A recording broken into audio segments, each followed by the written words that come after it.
more time in our pledge and our morning prayer. Just stand and pray for me.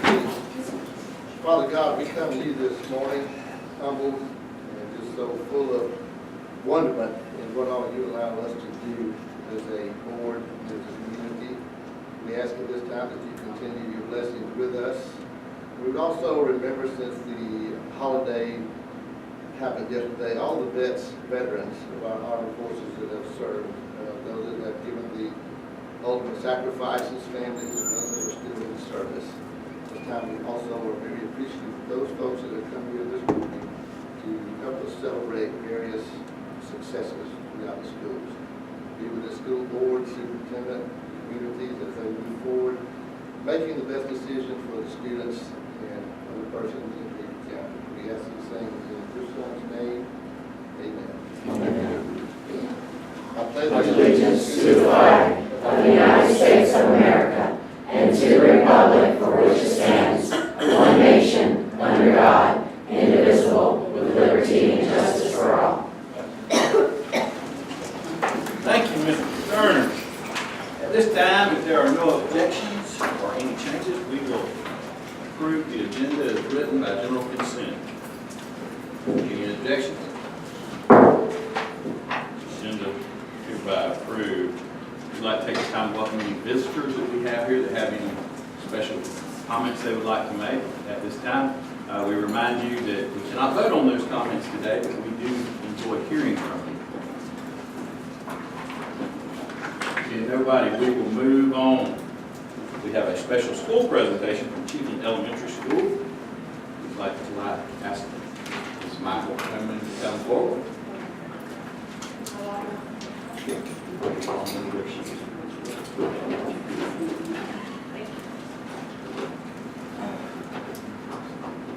Good morning. Thank you for having us here this morning. We were originally supposed to be here back in October. We rescheduled for today. That was an evening meeting, but we were still able to arrange with some very kind teachers. I have some guests that are going to help me this morning. I'm going to introduce some different speakers we have from Chiefland Elementary. I have Ms. Sue Ellen Florence as our PTO president. She's going to speak for just a couple minutes about some exciting things they have going on. We have 3 students, all 5th graders. Jonathan Adams, Jocelyn Wilcox, and Chelsea Daniels are also with us today. And Kelsey, I'm sorry, I wrote Chelsea. Sorry, Kelsey. I'm still learning a lot of names. And we also have Coach Spina here. She's our PBS coach and our PE coach. She's also a reading and works teacher, so she's a special find. And she does a lot for us and the kids, mostly at CES, so she's pulling that up. And basically what we've done is Coach Spina and I talked about it, and we also chatted at with PTO. We wanted to just highlight there's a lot of positive things going on at Chiefland Elementary School. We work together. It's not only staff, but parents and students have been involved in putting most of these activities together. So it wasn't just an admin team or a group of teachers that got together and said, we're going to do these things. It was really a lot of involvement with all the different stakeholders, and that's what's really special to me as the principal, that it was all of us working together. So I'm going to let Ms. Spina take it over. Good morning. Coach Spina, Kaylee Spina. The kids think that I don't have a first name, or that I'm an actual, human in the community. So I'm just going to present to you today about Chiefland Elementary School. I hope that you can feel how passionate I am about Chiefland and our students through this. Not only I, but our staff and administration as well. So first things first is this year the school environment has just been so blessed by our community members and everyone who has supported us. PTO actually gathered with some community members, as you can see here on our slide, and they went around and they decorated pretty much every single one of our gardens or garden beds in the school. Now they were a little bit different at the beginning of the year, but as soon as that fall season hit, they came back out again, and they came and just made them so beautiful. And the kids gasped in their faces when they first came that that first day back for the fall season was just amazing to see and feel. So if you have taken part in that, thank you so much for your. And if you've never been on our campus, I, at a guess, would count, it feels like we have at least 50 flower beds, and they're pretty large, so the maintenance and upkeep is very difficult on those. So it was great that different groups could take over a bed and, take care of it. The kids, they really do. They're responding well to it. All right, so probably I love PE and I love physical education. I enjoy coming to work every day, but one of my favorite things about my job is being our PBIS coach. The kids really mean a lot to me and to all of us, so these are just some things that PBS takes part in. We have CES expectations, they're school-wide expectations. We have them posted around the school everywhere. Even Kelsey Daniels, in the morning, she says the pledge and then recites our school-wide expectations every morning. Students receive travel tokens, is what you see in the top right corner, for exemplifying those expectations for us. They can use those travel tokens at our PBS school store, at our 9 weeks reward events, and then they also receive positive referrals, which is just a little bit, it's a step higher than the travel token. So when they get those positive referrals, they get a teacher, a teacher reward, phone call home, just a special token of our appreciation for their behavior. We also have a mentor program which serves our around a top 15 at-risk students. They have a teacher or aide who is assigned to them, and they kind of check in on them. So that's something new we've started this year. Our goal this year is to increase parent community involvement, which thus far has been phenomenal and exceeded our expectations. We did a really awesome kickoff and staff video. I don't know if you've seen it, but our teachers were not quite excited about that, but when Coach Spina comes to you and says, hey, you're going to dance for me, that's what you're going to do. So, I don't really like to say no for an answer, and some were really not happy with me, but the way that it turned out, they were all so excited. But they all did in their unique way. And I'm telling you, when we showed that video at the end of our kickoff, these students just raved and roared. They thought it was hilarious. And just to see that side of their teachers that they don't always get to see was good for them. And then we, the bottom right corner here, we have our buddy benches as well. As of right now, we have about 5 buddy benches. We've had some sponsors come together, and I forced my husband to build these buddy benches at our home. And so these are going to go on our playgrounds, and they're just going to be used where if there's a student who maybe doesn't have somebody to play with, or they're feeling down that day, they can sit on the buddy bench, and that signifies to their friends or peers that, hey, grab me, come play. So we're trying to be inclusive of all students. And these are just some things. Top left-hand corner was our kickoff. It was so much fun all day long. I couldn't even talk at the end. The bottom here we have our Student of the Month. We really have tried to revamp Student of the Month and make it way more exciting for the students, invite those parents back in.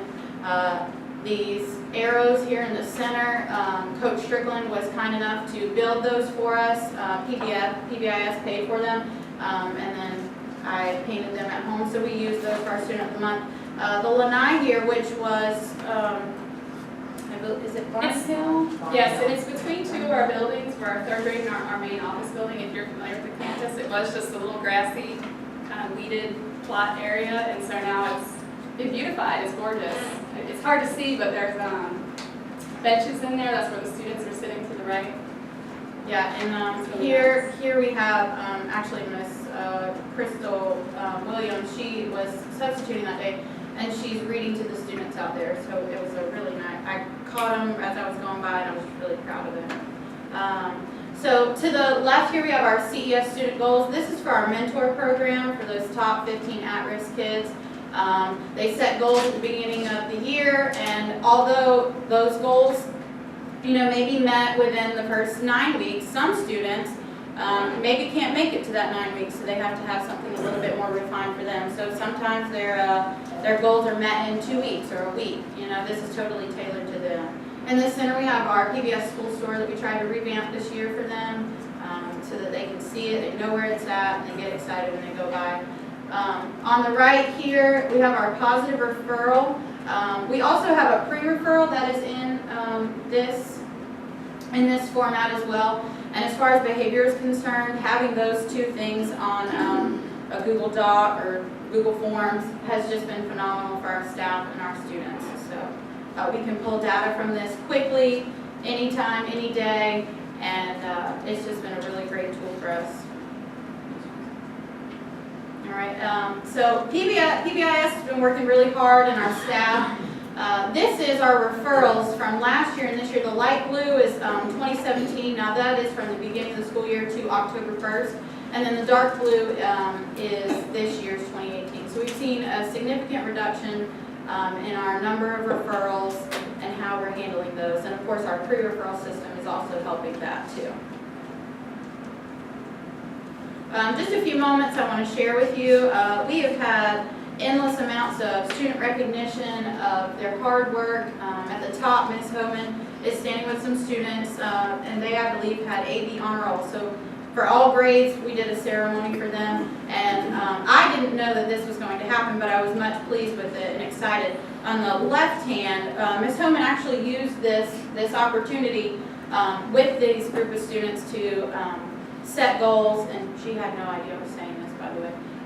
So this is not, she was like, okay, just, be good and say what you want. So she trusts me in that, thank the Lord. But in the side there, Ms. Homan used that award ceremony as a chance to motivate students, set goals with students, and in this picture, these two students are talking with each other about their goals. Top right, we have a student who is at our speech contest, and man, these kids blew all of us away at their professionalism and how hard that they worked. In the bottom center, we have our Run for Fun, which is one of my most favorite events here at school. And then in the bottom right, these are girls. 3rd grade is yellow cards, 4th grade is orange, and 5th grade is pink.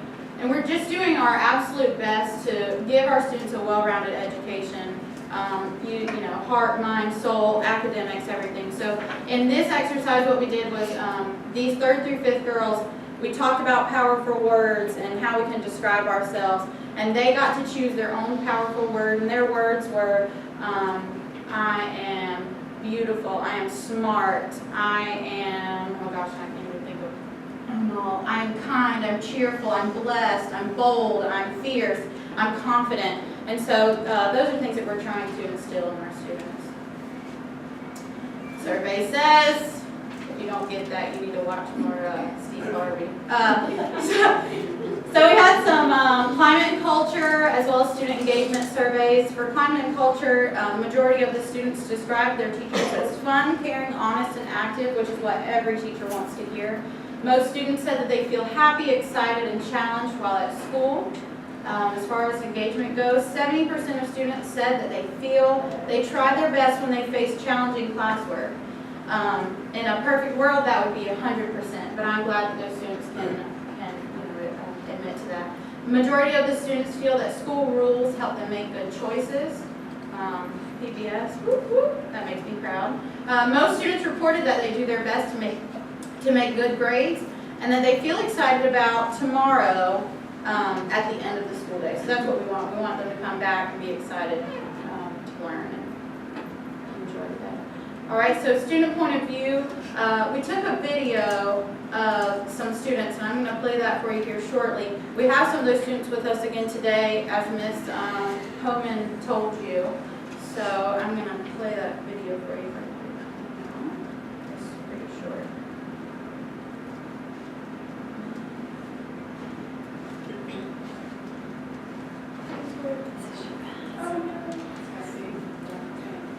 I don't know what that means. Okay, well, our kids at school can get on YouTube, so. Maybe we should All right, so anyway, so they're here today, and we asked them in the video, how do you feel about school this year? What are some new things that are happening? And Jonathan was really good about telling us the new the new behavior system that we're using this year, and he explained to us about how teachers are He said they're more strict. But I think what he meant by that was that, we're documenting behaviors. If you show a bad behavior, that's not acceptable anymore. We're dealing with it head on. We're not leaving it until next week. We're not leaving it until the next day. And I think that's helped us a lot. Positive behavior-wise, we're recognizing students way more this year, and that's been our goal for PBIS, is to recognize those good behaviors. Because if we recognize those good behaviors and we focus on those good behaviors, those other students are going to fall right in line. So we've seen great things from that. And then I wanted to tell you, Jasmine melted my heart. I asked her what she thought about the school environment and what it looked like, and she said one word which almost made me cry tears. She said it makes us feel wanted. And so that just really touched me because, it was community members that came and did those things. And, they are sacrificing their time, their dollars to give back to our kids. So if you helped out with any of that, thank you. And know that you've made these kids feel wanted. I'm going to speak just a little bit on PTO, and then Miss Sue Ellen will come up. PTO is such a blessing to our school. Every first Monday, they do a coffee bar. Hence the reason I said praise the Lord, because everybody on the first Monday needs some coffee. So coffee bars for teachers and staff. We can go in and get breakfast in the morning. They do a beginning of the year lunch for us. This year it's sponsored by Beef O'Brady's. They went ahead and headed the garden beautification. They do an end of the year raffles for teachers, and that, of course, is all sponsorships and donations from community members as well. Teacher grants, I can speak on this personally. I applied in a grant application to the PTO to have a speaker or it's like a PA system for PE, and we were granted it, and we have used it for so many events already this year, and it's just been a blessing. For PBIS, they gave us $300 to go towards our school store, and we've already used those funds. And I have seen more fidget spinners than I would like to admit. But those kids, man, do they work hard to get those travel tokens for those things.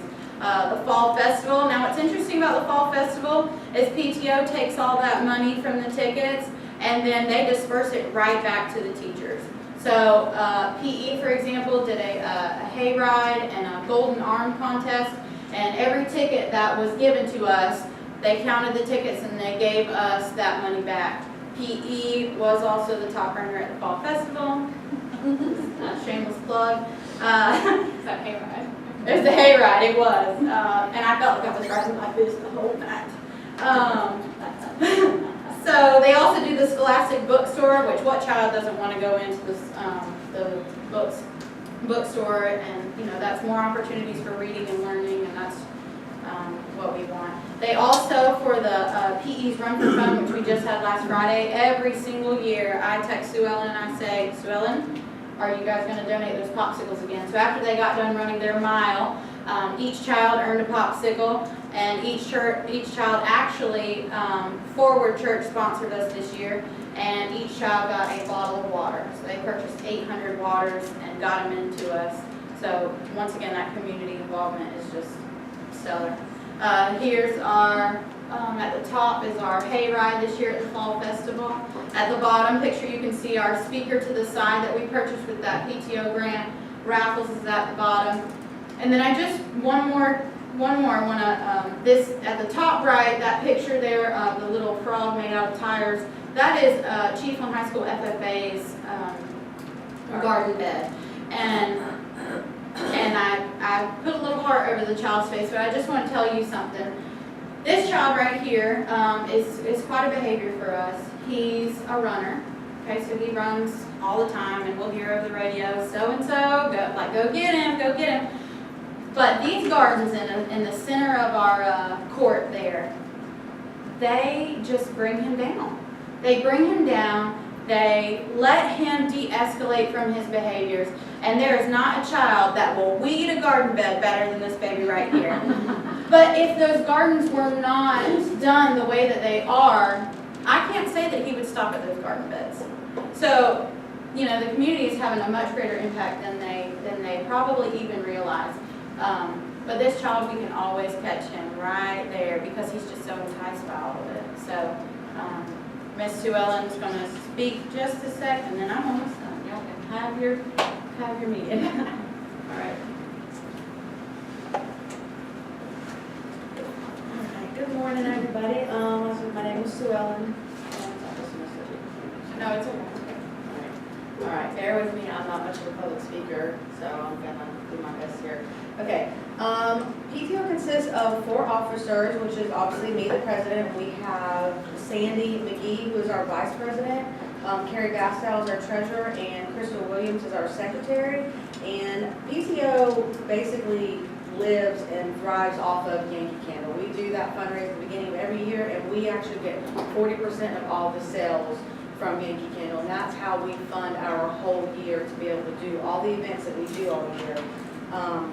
And like Spina said, we do a coffee bar the first Monday every single month. Teachers love it. We have moms bring in lots of goodies, so they have a whole table full of cinnamon buns and donuts and biscuits and anything you can think of, flavored coffee, the works, every single year. And we also do the grants every year. This year we had about 5 teachers ask for grants, and we awarded about, I think, $1,300 worth of grants. One of them was for one of the teachers to go to a learning class to learn to bring back to her classroom for, they were all inspired about her speakers and stuff for her classes. And then we do the fall festival every year.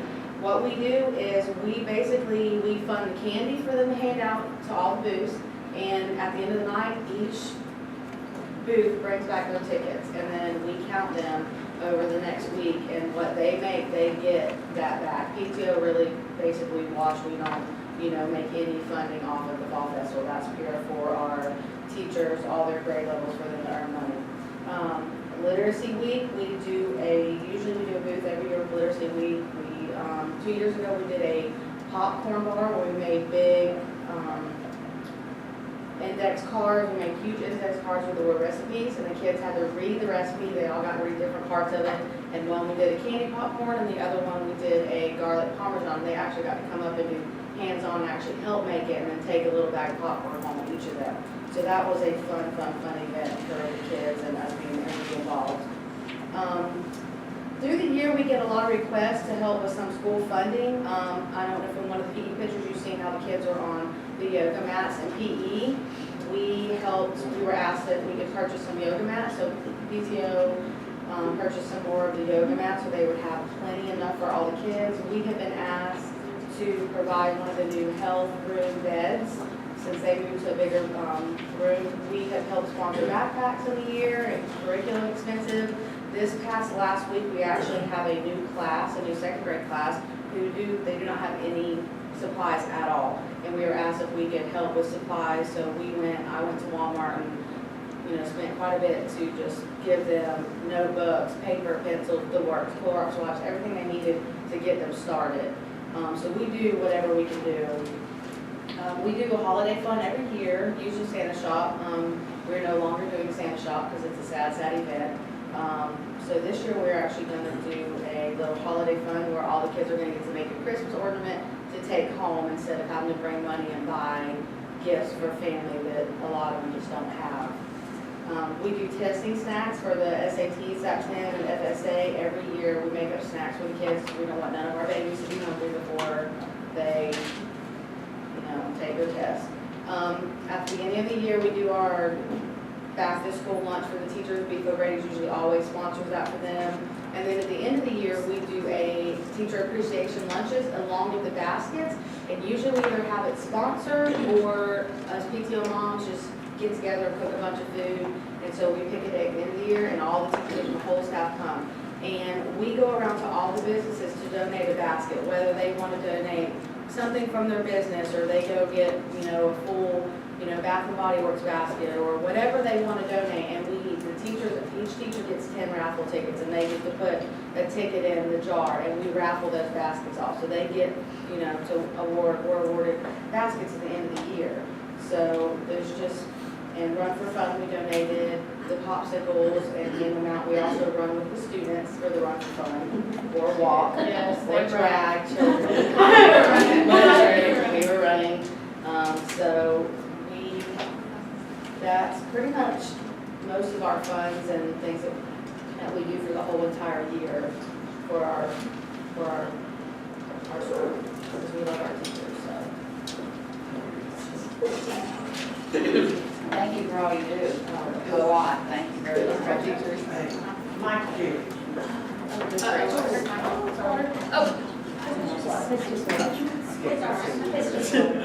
All right, so we've got our kids here. We brought them just in case you have any questions for them, or if you want, these are the kids that were in the video. Feel free if you have any. Will you introduce yourselves again? Will you introduce yourselves again? I'm Jasmine and I'm in 5th grade. I'm Kelsey and I'm in 5th grade. Jonathan has his own 5th grade. And I just want to say something about Jonathan. Jonathan joined us last year, I believe, from Trenton. And we saw these boys come in, and his brother was also with us last year. And man, were they a ruckus. And they came in, and I was like, oh Lord, here we go. Here's 2 more. But these boys have been just so great for us. I have seen 180 turnaround in their behavior. And Jonathan is the kid that I can count on. He's a child who, you know, if Kelsey and Jasmine get in a squabble, he's going over there and saying, now, was that a good choice? So Jonathan and Reggie last year too, turned from students where, you know, I was a little nervous when they came in regarding behavior, and now they're the students who are reinforcing that good behavior. So we really appreciate him and his mama bringing him over to us. So he's like our main keeper. All right. What's your favorite thing? My thing is playing football and like basketball and stuff like that. And I like our school change like that, like a lot of decorations and stuff like that. And like PBS stores and stuff like if you're in track service, like your awards and stuff. Gotcha. How about you, Kelsey? What's your favorite thing? Now, it's a little unexpected, but in the video, I asked you what was your favorite thing, and in the video you told me, all on their own, you had mentioned something about music and talk. No? Oh, yeah. You get the art program, like you get to stay after school for the art program and chorus. It's fun. Which I believe art is new this year, correct? Yes, art is new, Miss Manny. I think it's every Wednesday, if I'm not mistaken. She has a little art club, and they stay, and the parents pick them up about an hour after school. And of course, right now, it's the 4th. Of course, they were working on Veterans Day program, and then they have their holiday program coming up soon too. So they also have practice after school, which is good. You don't always see that in elementary school, other than tutoring. So kids do like that. We have a lot show up and go for this. Now I'm gonna put you on the spot. What's your favorite thing? That's how better the behavior is in the new decoration. And I'll tell you, if you haven't been there, you need to go on. See really what we've done, it's really remarkable. Breezy, I hate to put you on the spot, but I know is that we've talked about some of the community members and what they've done. Larger landscaping, I know they've done a lot there. Do you want to comment on any of that? Yeah, I just know, and Michael will probably do better to comment about that as far as what they've done. I was just told they done. Yeah, they did that big area, like I said, between the 2 buildings, and he was so excited. He came and met with us, and he had which surprised me, he had 4 different plans. And we were like, we didn't know it was going to be that elaborate. We, just thought it would get cleaned up. But he said, and we were like, what can we do to help? Do we need to, any funds? He said, no ma'am, we have it. Just pick the one you like. And so we did. Crystal looked at it too, and that's what we did. We got it, and the kids just love it. And it was neat that it was by 3rd grade, because 3rd grade is the pressure grade level in elementary school at least. And so it's nice that it's right by those 3rd grade classrooms. We're really trying to encourage them to read and also enjoy it, while at the same time they have to be accountable for it. But that mix of both. So. It's very evident as you go through the school with Brian, the kids and the staff, we're taking what. And Safety Patrol helps to water the gardens. That was one of the issues. We were like, maintenance, how are we going to get them watered? We didn't want to totally stress out Alex, right? Because we got it covered. But we came up with, and a lot of them volunteer. They don't have to, but it's optional. Instead of going to recess, different kids come through and they water the beds when they need watering. So they're learning a lot through that too, I think, as well. So, Michael and Chris, you'll probably be happy to hear this. Because of the community support with our food backpack program, we doubled our backpacks. So last year we were like at 130 that we were providing food for the weekend for the students, and we doubled that. Thanks to Rissa and many of the other bank members, they come every week faithfully and pack those backpacks. So I know that Swan Valley Rotary has been a big emphasis for them, so I know they love to be able to come and do that. It's a big thing for them, so good job. So we're very proud. We have a lot going on at CES, and all of you are welcome anytime to come check us out, see what that's going on. There's usually something going on. Thank you very much. Absolutely. Students, why don't y'all take a biscuit back with you or leave it? Is it? She's out of Hardee's this morning. And we'll make sure, if you'll send that video to me, I'll make sure it gets out to all the board members. Yeah, that'd be good. Thank you both. Thank you.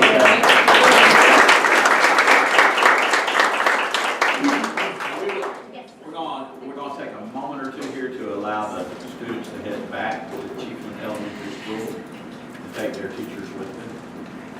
Do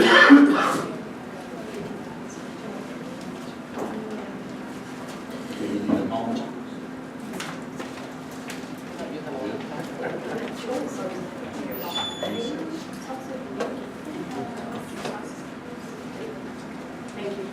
Thank you. All right, we will move on ahead then to our Florida Health School District recognition. Mrs. Julia, where are you? Hey! Come on in.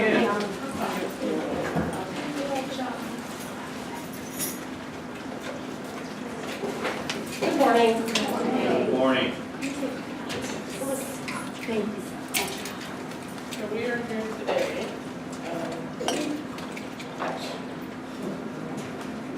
Coming off of the school thing, this is tough after college, because I kept hearing about candy, donuts, biscuits. So now we're here to talk about Florida Health and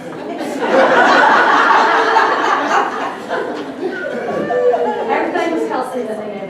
They do a fun run, so see, it just, it all balances Did out. you notice that all that food went back to, yes, to healthy, so nuts for yoga and the run and, yeah, it was good, it all turned back around. I kept hearing that going, I'm going to follow this one. The board members and members out here, this was a collaborative effort of many hours, putting things together for this award that we're about to be presented. I'm here to introduce the Executive Committee for the Florida Action for Healthy Kids and the Partnership for Healthy Schools, Ms. Rachel Terra and Carla Shellnut. Come on up. And Ms. Judy Dampier, come on up.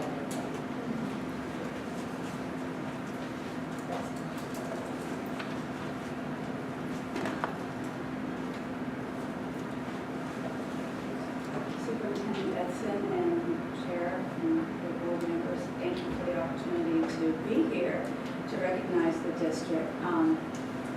Both Carla and I are members of the Florida Partnership for Healthy Schools and the Executive Committee for Florida Action for Healthy Kids. And we're here, and it is our pleasure to present to you, the district, the Bronze Florida Healthy School District Flag Award. I have to say, listening to the presentation prior, it's kind of like a segue into what you are being recognized, but it is by one school, so I'm assuming that there are other schools doing the same positive things in order for you to have attained this award. The Florida Partnership for Healthy Schools is a grassroots partnership whose members belong to prestigious nonprofit organizations such as the American Heart Association, American Cancer Association, Florida Action for Healthy Kids, the Alliance for a Healthier Generation, professional associations like hospitals, dentists, pediatricians, number of these people are on the partnerships board. And as far as physical educators, we have insurers, the Florida PTA. We also have the Florida Association of District School Superintendents who are part of this presentation. So the primary purpose of the partnership is to recognize or to inform advocacy for school health issues and recognize excellence among Florida school districts. The Florida Partnership for Healthy Schools and the Florida Action for Healthy Kids, the Florida Association of District School Superintendents, and I'm so proud I could say that. I'm always wanting to say something else, but no, I won't be able to say it again. And the Florida Healthy Kids Corporation in the governor's office applaud your district for establishing a culture and climate in which students and staff can reach their personal potential and continuing to serve as a leader in the state in reducing and eliminating barriers to learning, resulting in increased academic achievement. And I am going to turn this over to Carla to go into more of what the assessment is about. It is voluntary, so this is the first for your district. So the first try and getting a bronze is pretty awesome. So I'm going to let Carla. And also, I'm very apologetic. I need to call up the rest of the team that was involved with the assessment that helped make this happen in your district. So if you want to, and then Judy, I'd like for you to, Judy Dampier is also one of the partners with the Florida Family Nutrition Program. And she's going to have a moment to explain one of the areas of the assessment. But would you like to call your team up? Yes. Julia? If you received one of those, Ms. Kim, Dr. Hall, Kaylee, Chloe, Mr. Lott,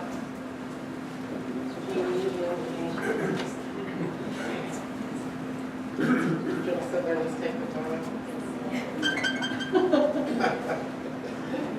Well, good morning. I'm Carla Sheldon. I'm an associate professor and extension nutrition specialist at the University of Florida. I also serve as the PI for the Family Nutrition Program, and Judy works with me on FNP doing food systems work, so you've probably seen some of our work in your schools. Thank you for having us. So recognition for this award is determined by submission of the Florida Healthy School District self-assessment. The self-assessment tool is based on sustainable infrastructure, policy, programs, and practices identified from national and state guidelines, best practices, and Florida statutes. And so some of the areas are infrastructure, health education, physical education, health services, nutrition services and education, counseling, psychological and social area, healthy school environment, employee wellness, and family and community involvement. Now, let me just add a little personal thing. I'm married to a high school principal in Alachua County, and he's always like, I was going to speak about nutrition stuff because they do stuff that I know is not under the rules policy. I'm like, you're not following the rules. I'm like, don't do that here. We don't do So don't worry about all the other stuff.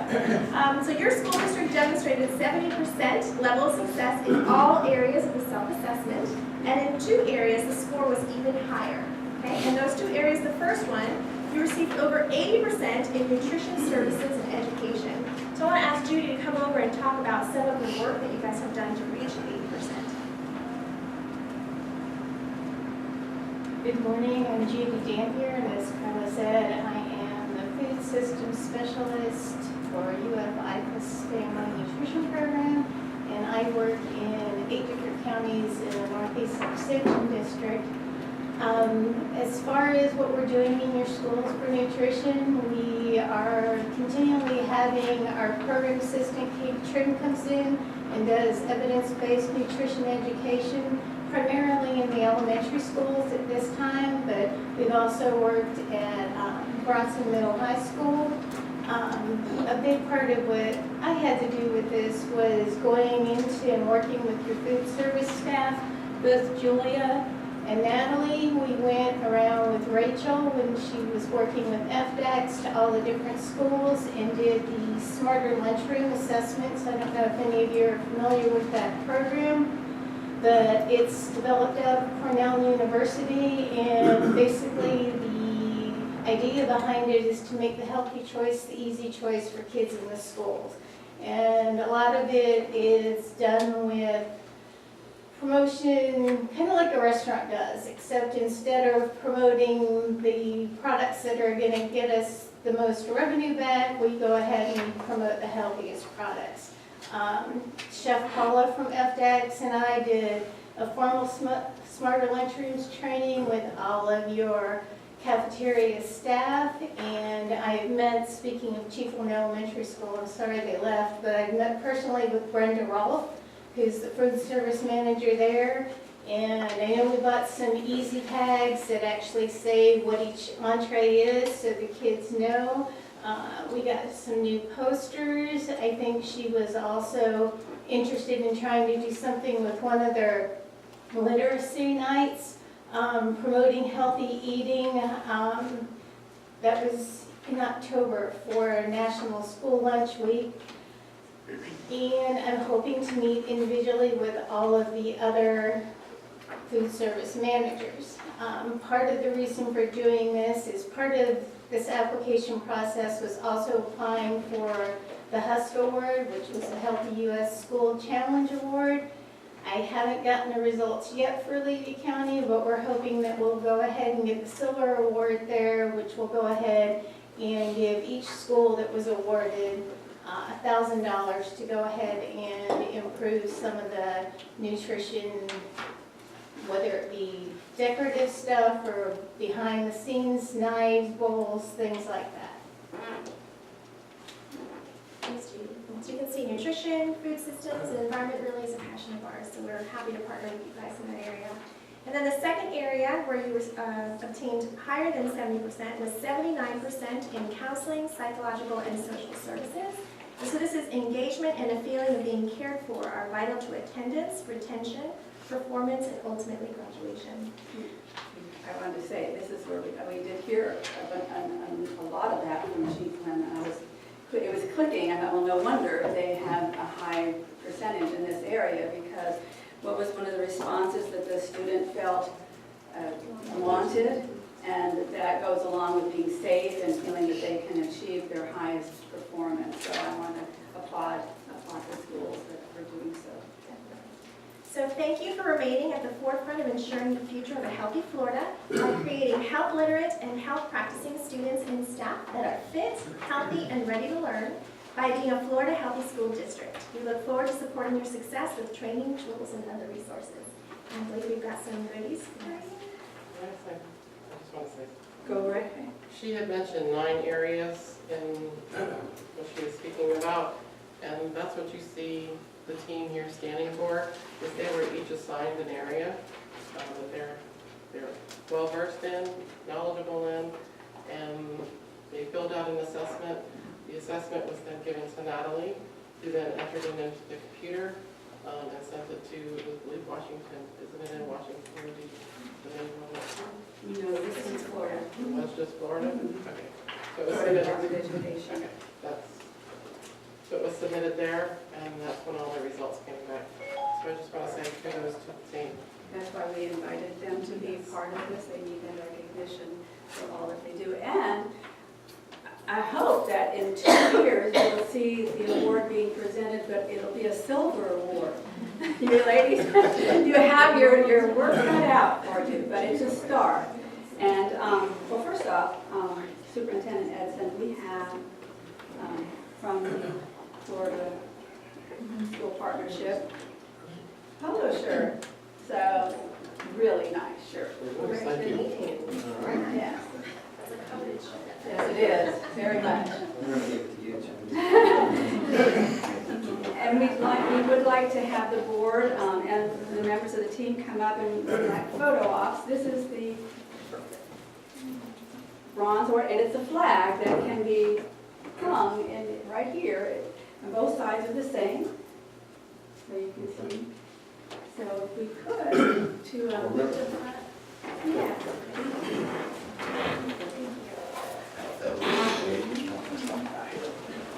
So I know it's part of that. I'm sorry, I dropped this. Sweetie, that was a picture this way, we'll pass that way.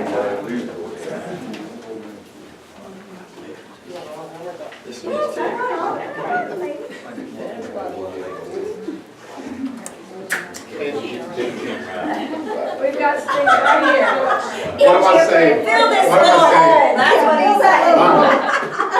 Fill this little Wanda. space, that's plenty. Carol? Personnel wellness person? That's right. Get up here by Chris, let me get back here.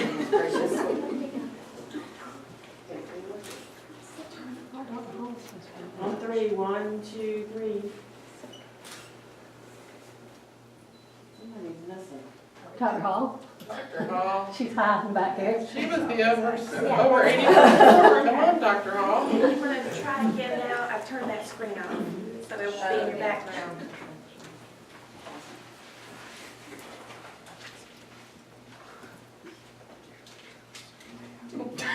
One, two. Not really. Yes,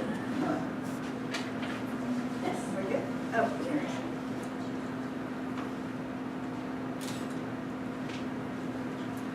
These pictures will be online. We've been waiting a long time for that.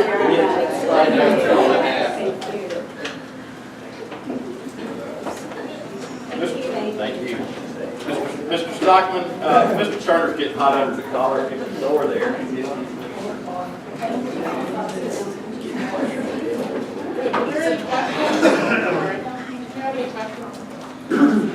you. Thank you. Very much. Y'all get a biscuit.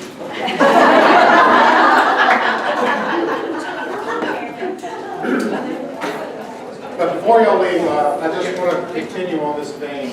And just like you saw the people on that, we have a lot of individuals that are out there working hard, making a lot of things happen in our schools. And to go along with the school health, and you know, we've got the emotional, we've got the food service, the health aspect of it. We also have the physical health aspect of this thing here. And there's one in here today that we'd like to recognize. We have one individual that has been recommended for the Impact Award. And it says on 9/21/18, at the homecoming game, a student carrying a drum slipped, fell, and landed with the drum on her finger.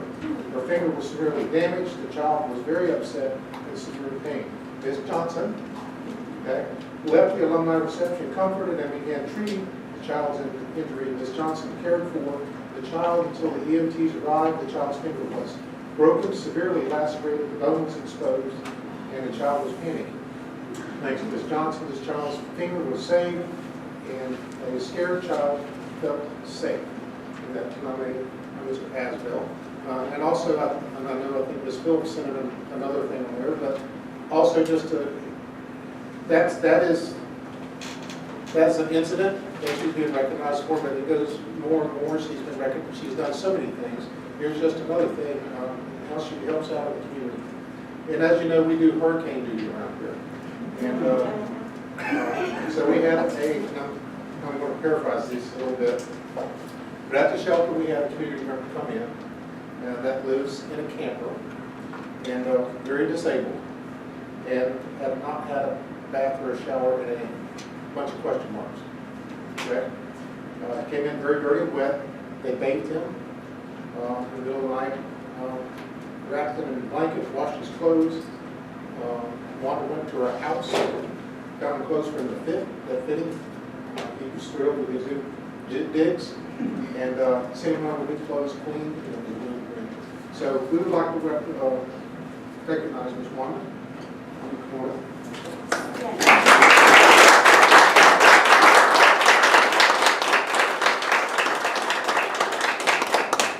We have a little shirt and a pin for you. You can put this on your name badge and barrel. It's got the school Louis County logo on the back. You make an impact. It's a new one. Okay.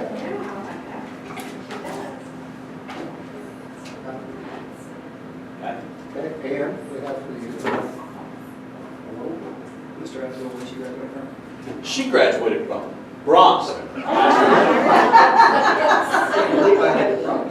Let's get to it. Class of '86. I like to point that out because she's older than me. You know, we were in high school, I knew Wanda would go into the healthcare line, and here's why. She loved the Bill Cosby bit about push him out, shove him out. That's a little inside joke between us. We keep it to ourselves. But let me tell you, okay, I was thrilled to nominate Wanda for this award, not just because of that incident. Made no bones about the fact that I have a child with health problems. But I love the fact that I have a friend that loves my baby and to take care of my baby, just like she takes care of every baby. We didn't get a chance to talk about it. Wanda saves lives. There was a young man had a heart condition, did not know about it. Wanda had not found that. He might not be here today. He's not able to be here because he's working, because he graduated from Bronson High School. That's right. He has a very good job. With a solid heart. Thanks to Wanda, he really appreciates it. Thanks for all you do. Thank you, Wanda, for all you do.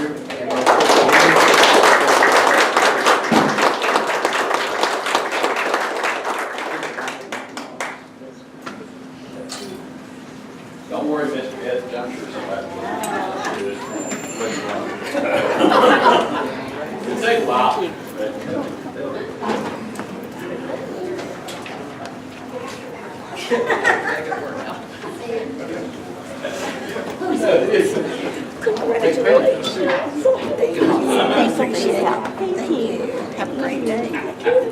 All right. Now move on to substitute services. Miss Lake, Miss Lake, you want to share with us where you went to school? This is where I graduated. And then you, Why are you looking at this blind? because he's a little jealous, so we try not to go with him. That wasn't me. All right, while she's getting that hooked up, I'm just going to go ahead and Kim and I are here to do this presentation. It'll be very brief, but we are here because of some recent conversations that we've had over the last few months about filling our classrooms with quality subs and teachers being out. I'm pleased to announce that this year we started with half the vacancies that we did before last year, so we made some progress in this area. But raising our student achievement is our #1 goal. Keeping our kids safe and raising student achievement. Our district has a goal this year of raising student achievement by 2%. That would put us as a B district. That's our next step. We need to move ahead. So student achievement is highly affected by one factor. The #1 factor in raising student achievement is actually the quality of the teacher that's in the classroom. The #2 factor is the principal on the campus. So we need to kind of look at the reason why we're having this discussion. And the root issue of teachers being out of the classroom, one of the main issues is PD, professional development. But this year we're working hard to keep teachers in the classroom and do our PD after school and give them a stipend. So that's one thing that we've been working on. Another is we've had some vacancies, which require long-term subs. So all of these things, and the everyday issues. Teachers get sick, they have personal illnesses or things going on at home, their kids are sick, which requires them to be out. So that is the why. Now, how does that affect student achievement? When the teacher is not in the classroom, many things are affected by that. You have routines and procedures that are greatly affected.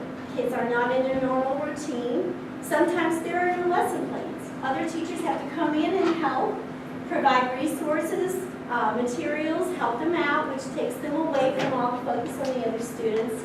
And many times, and according to our surveys recently, many times paras have to be pulled to cover these classrooms. And those paras are assigned to intervention groups and students that need different layers of instruction. So it affects all kinds of things. Behavior problems.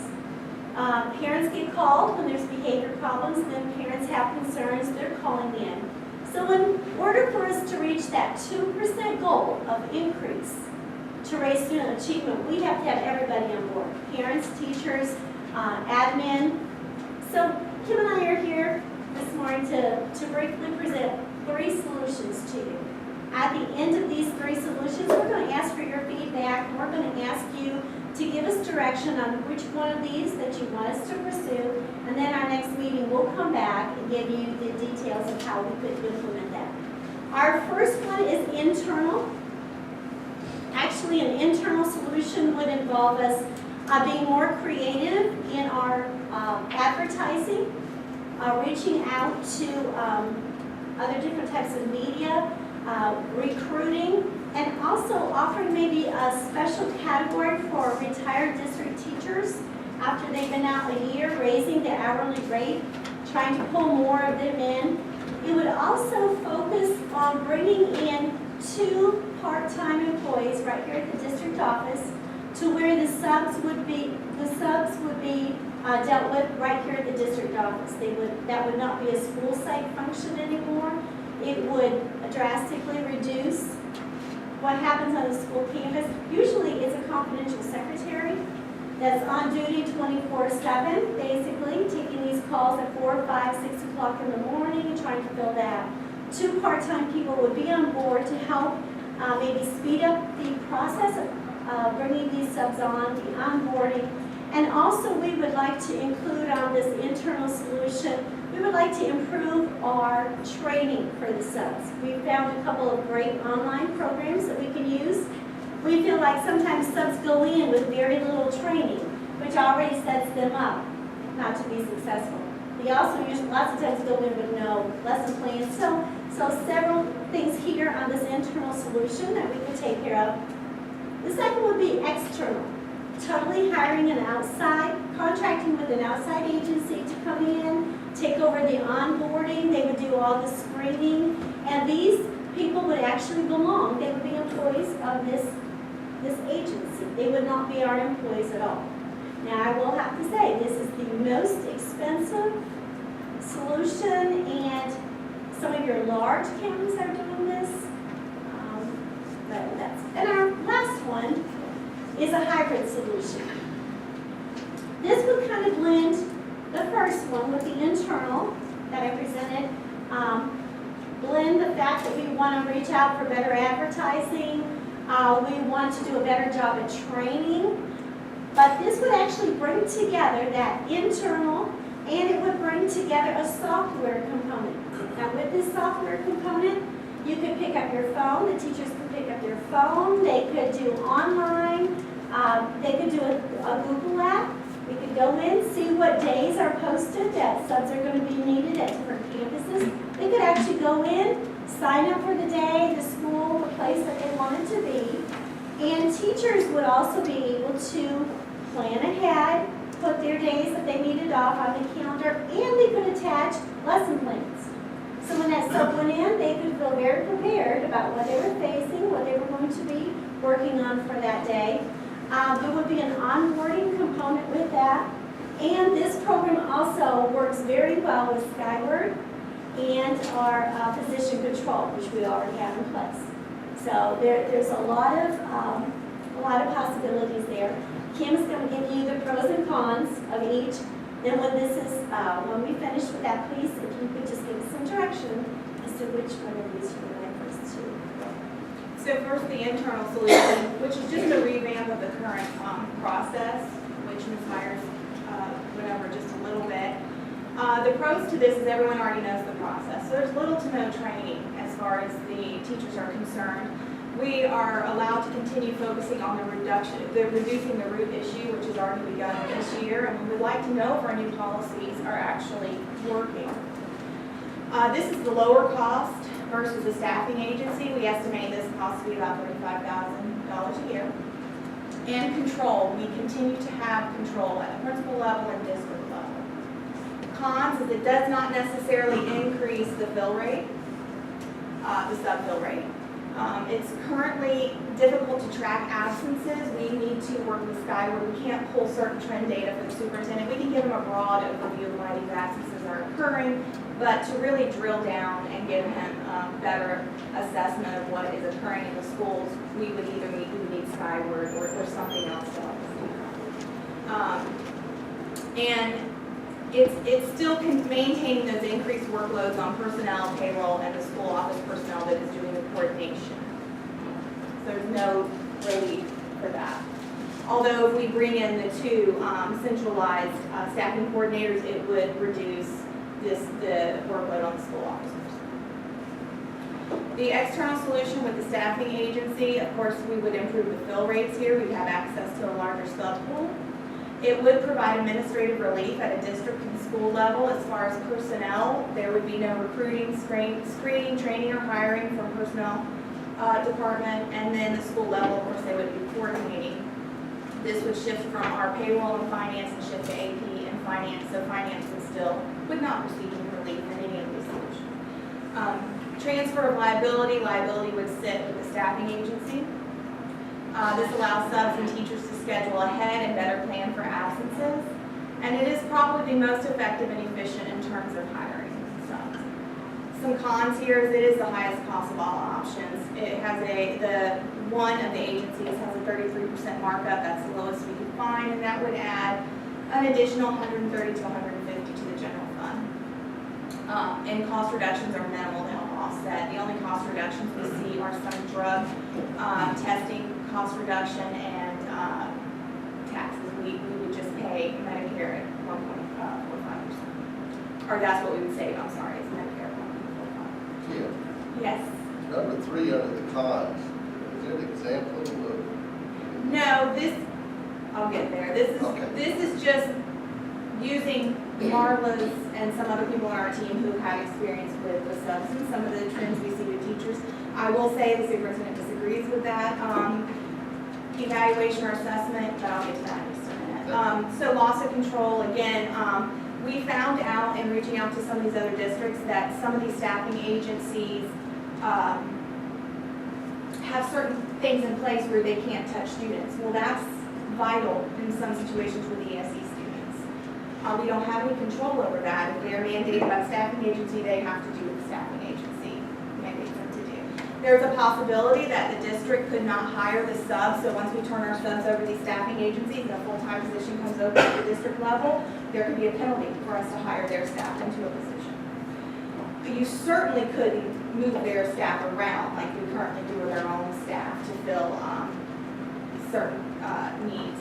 And then it would be difficult, next to impossible, to move back to the process we're at now. So if we physically could not support the outside staffing agency, we have just given all of our subs to that staffing agency, so it would be really hard to move backwards and bring it back in-house. And then the unintentionally increased absences, when Marla and I were discussing this, we realized that there may be some instructors that don't take the time, they realize there's no subs to fill their positions, so they stay there. They don't take the day off. They may modify their doctor's visits or certain things like that. If it's very, very simple, which this case would be, your fill rate goes up, they're able to get a sub in, guess what else goes up as they bring in more subs? Our costs. So it could unintentionally make it easier for staff, instructors in this case, to be absent and have their classroom filled, so that could be a negative. Because what happens, if a person has to report to someone they know and take a day off, they know they're going to be talking to so-and-so that they know, and they're not going to want to call in. But if they just go online and fill out their days off, it's much easier for them not to feel responsible to answer to the secretary or the principal. And this isn't a negative against the instructor, it's just human nature. If it's easier and you're doing it outside of having to call someone and ask them to schedule the sub, and I worry about cost, because as you see, that 33% markup is. Ms. Marlowe, can you speak to what the process is for a sub to be hired? And the training. The training is on the campus, and they're supposed to shadow someone for 3 days before being used. And because we've had so many vacancies and so few subs, sometimes that 3 days does not happen, and that's something that we're trying to, we want to improve on that and have an internal training. So the process for filling up, they go online, the fill out an application, but they also have to be sponsored by a school. So a school sponsors a sub, the school calls the references and checks on the references. Then those are turned into our department. They have to come in and be fingerprinted. And then we'll, their background check can be cleared. How long does that process take? It depends on how quickly the paperwork is done, the school site. The biggest, Several the factors. thing that takes always the longest is checking the references. We also saw that we have more subs on record than the schools are utilizing, and we haven't been able to figure out why. If we could stop for just a second, Pam, could you talk a little bit? Pam called the schools to talk to the coordinators to find out what's going on at schools in terms of subs. And there were a couple things we uncovered. What I did is I called, just asked a few questions. How many subs do you have that you currently can call and depend on? And looking at our list and what they're saying, some schools may have 6, some may have 10. I know the middle high school, Wilson Middle High, I think she said they had 10. And then what they do is they rotate through the 3 schools in Williston. And a lot of times they can't get subs, so they are moving the parapros around. Some of the teachers are using their, their planning time to fill in. There's other, Yeah, and another factor was some subs only want to work 2 days a week. They'll say, I'll work Tuesday and Thursday, or Tuesday, Wednesday, and Thursday. So not all of them are available. and a lot of them is the teachers that are moving early. They leave early. Last They minute got scheduling. last minute, they have to pull in the parapros to cover for that last hour. It's hard for our subs, which Pam and Kaylee both were subs, and they can tell you they would sit by the phone until about 7 a.m. every morning, and if they didn't get a call, they would start their day.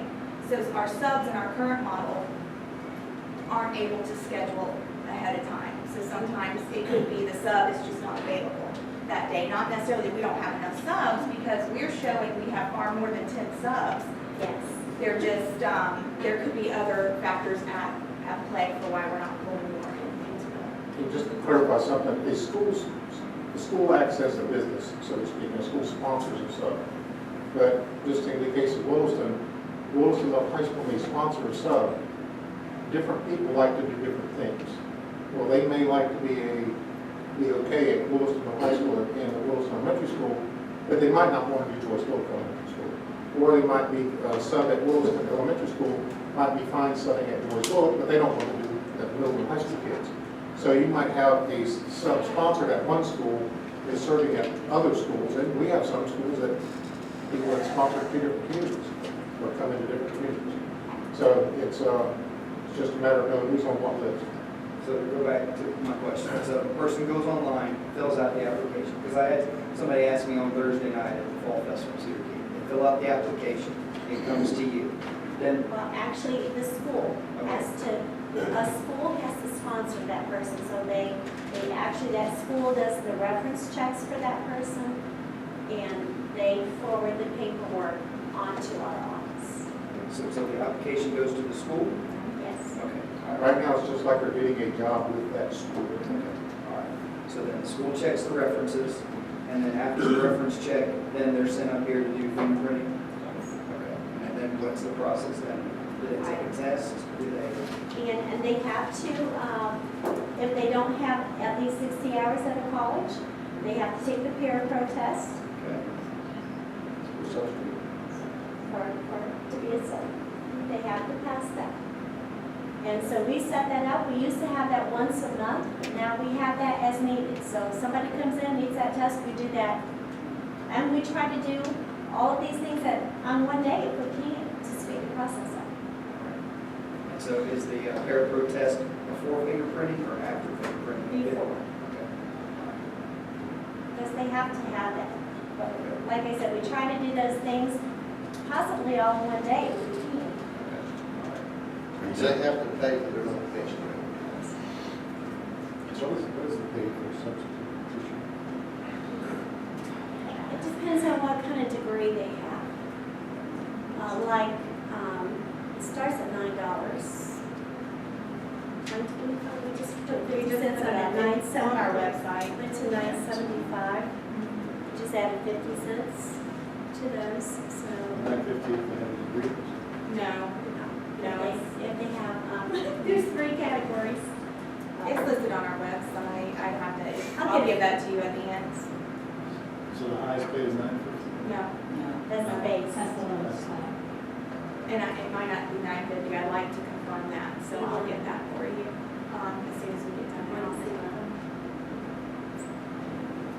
Um, 950 now.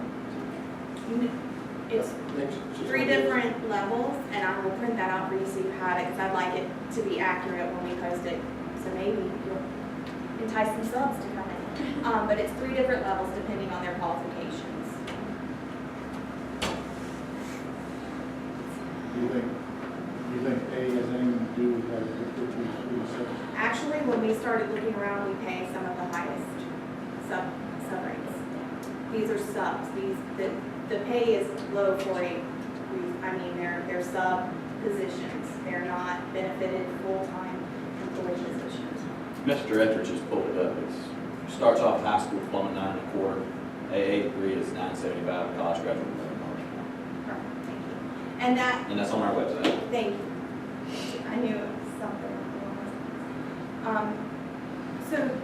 And that's where we sort of bring in with this hybrid solution and the internal solution, wanting to put a 3rd tier for retired teachers after 1 year at like $12.25 an hour. So encourage our teachers or teachers from other areas that are sitting here retired, nothing else to do, and they might want to come in our schools.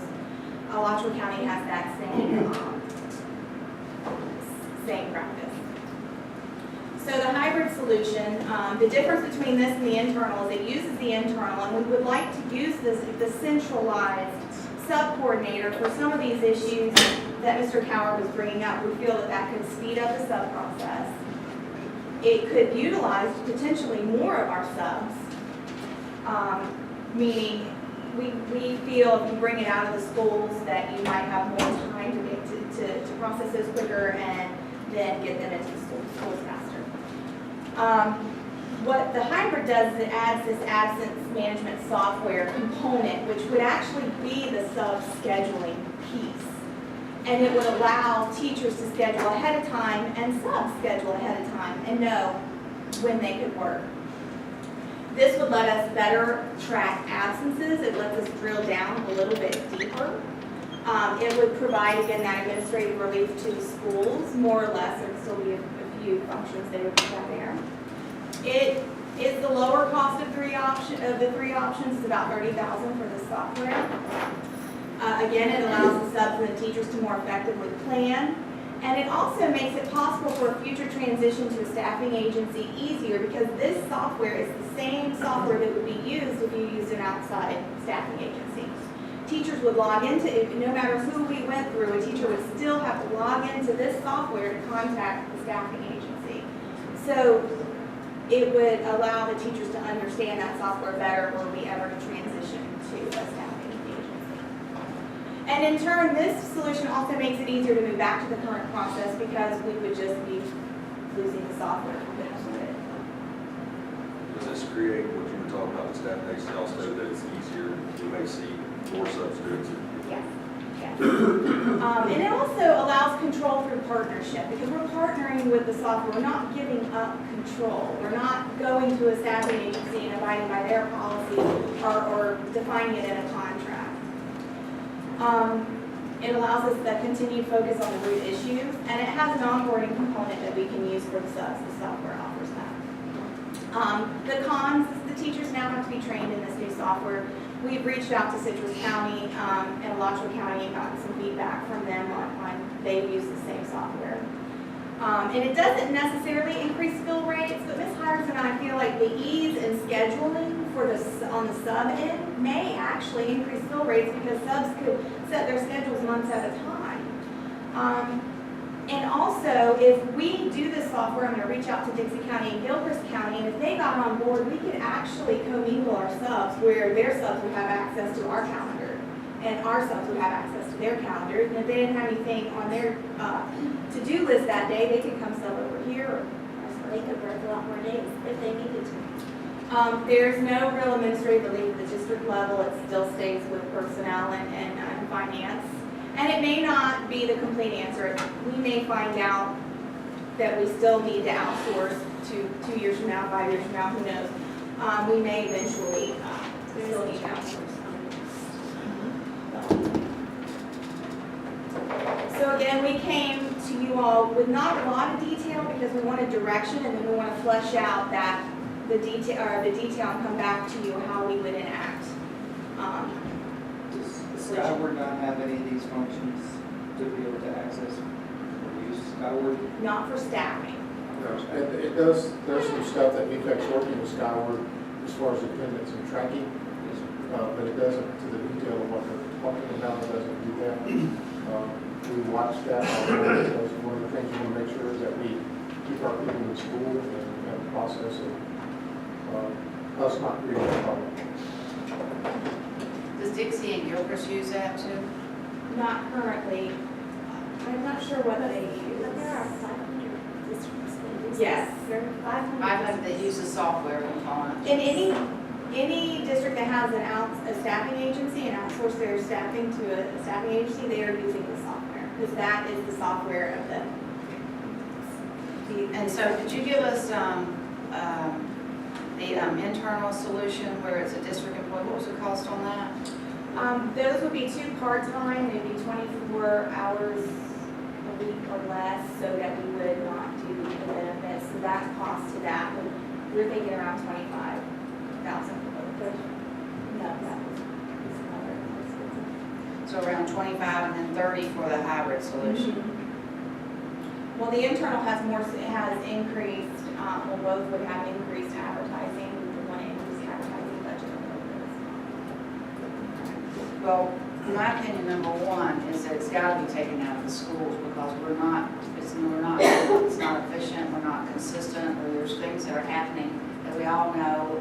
And I agree with the training and, and they get busy and everybody gets caught up. So it definitely needs to be taken out of the schools. And I'm certainly not for spending more money for a company to come in, but we need to have a plan that's sufficient and that's going to work for our school district and for our students. The hybrid seems to be great, but then also with a district person and using, I think that we could use, some of those things too. And I mean, have you looked at just simple crew apps? I use them all the time.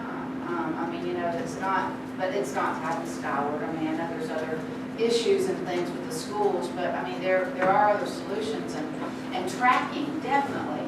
Absentees, where people are out, that's got to be done. I mean, it really has to be stopped.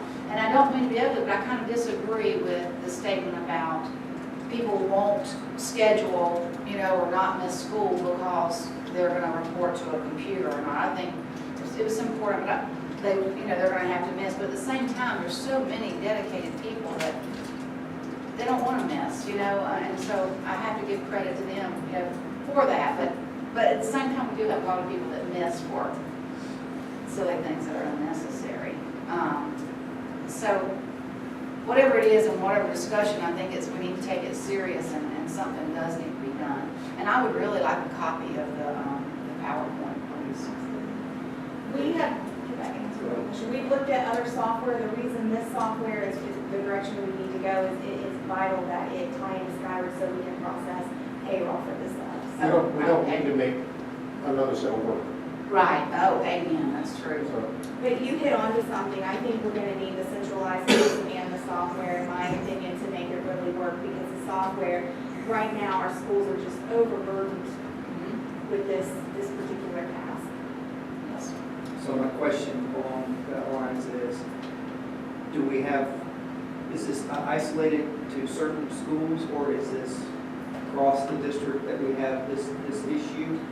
I know you said that you have some subs that only want to work elementary or some that only want to do high school. So is it a district-wide issue, or do we have pockets where it's working in the school-based level? When we called around, they seem to all have the same common issue, and I think it comes back to communication, scheduling.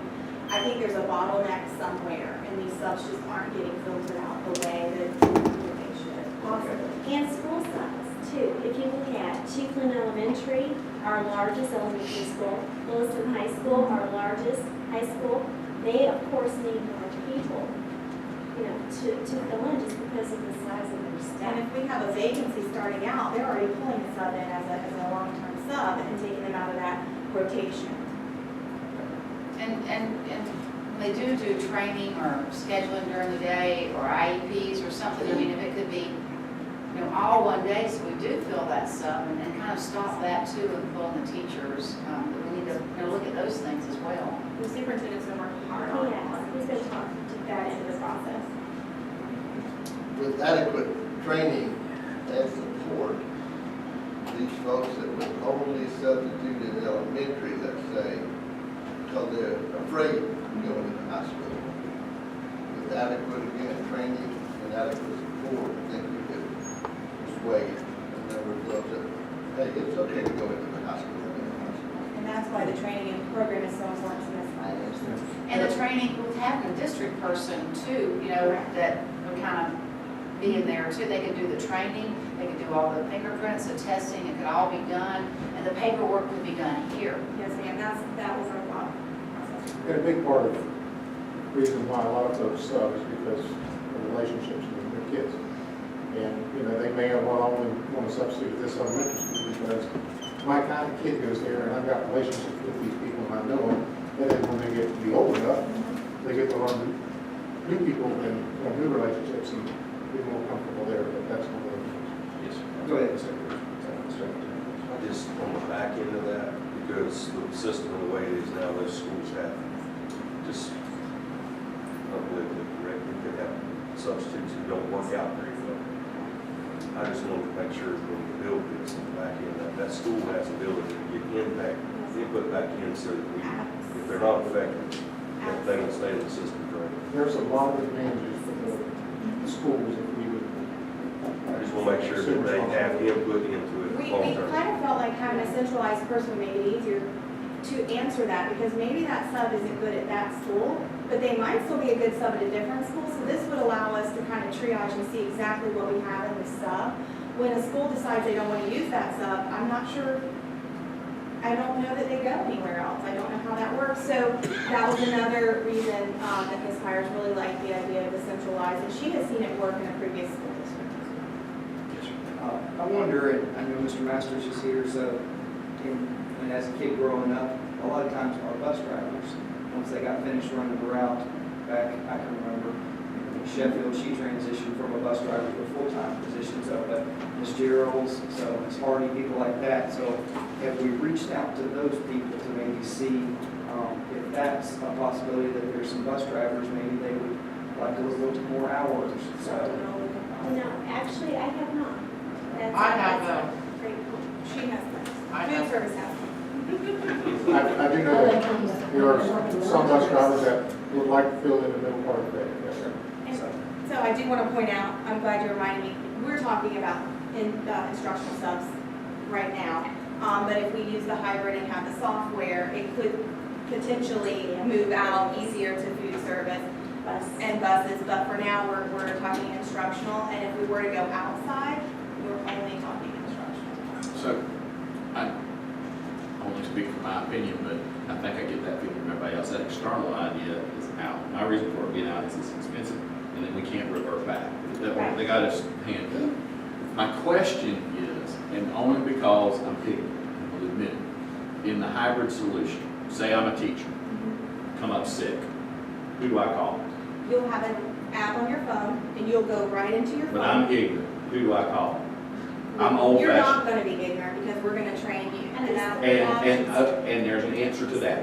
I'm ignorant because it takes me 9 weeks to put my grades in Scouts. So who am I going to call? So what we will have, if you have a centralized sub-coordinator, you would call that sub-coordinator.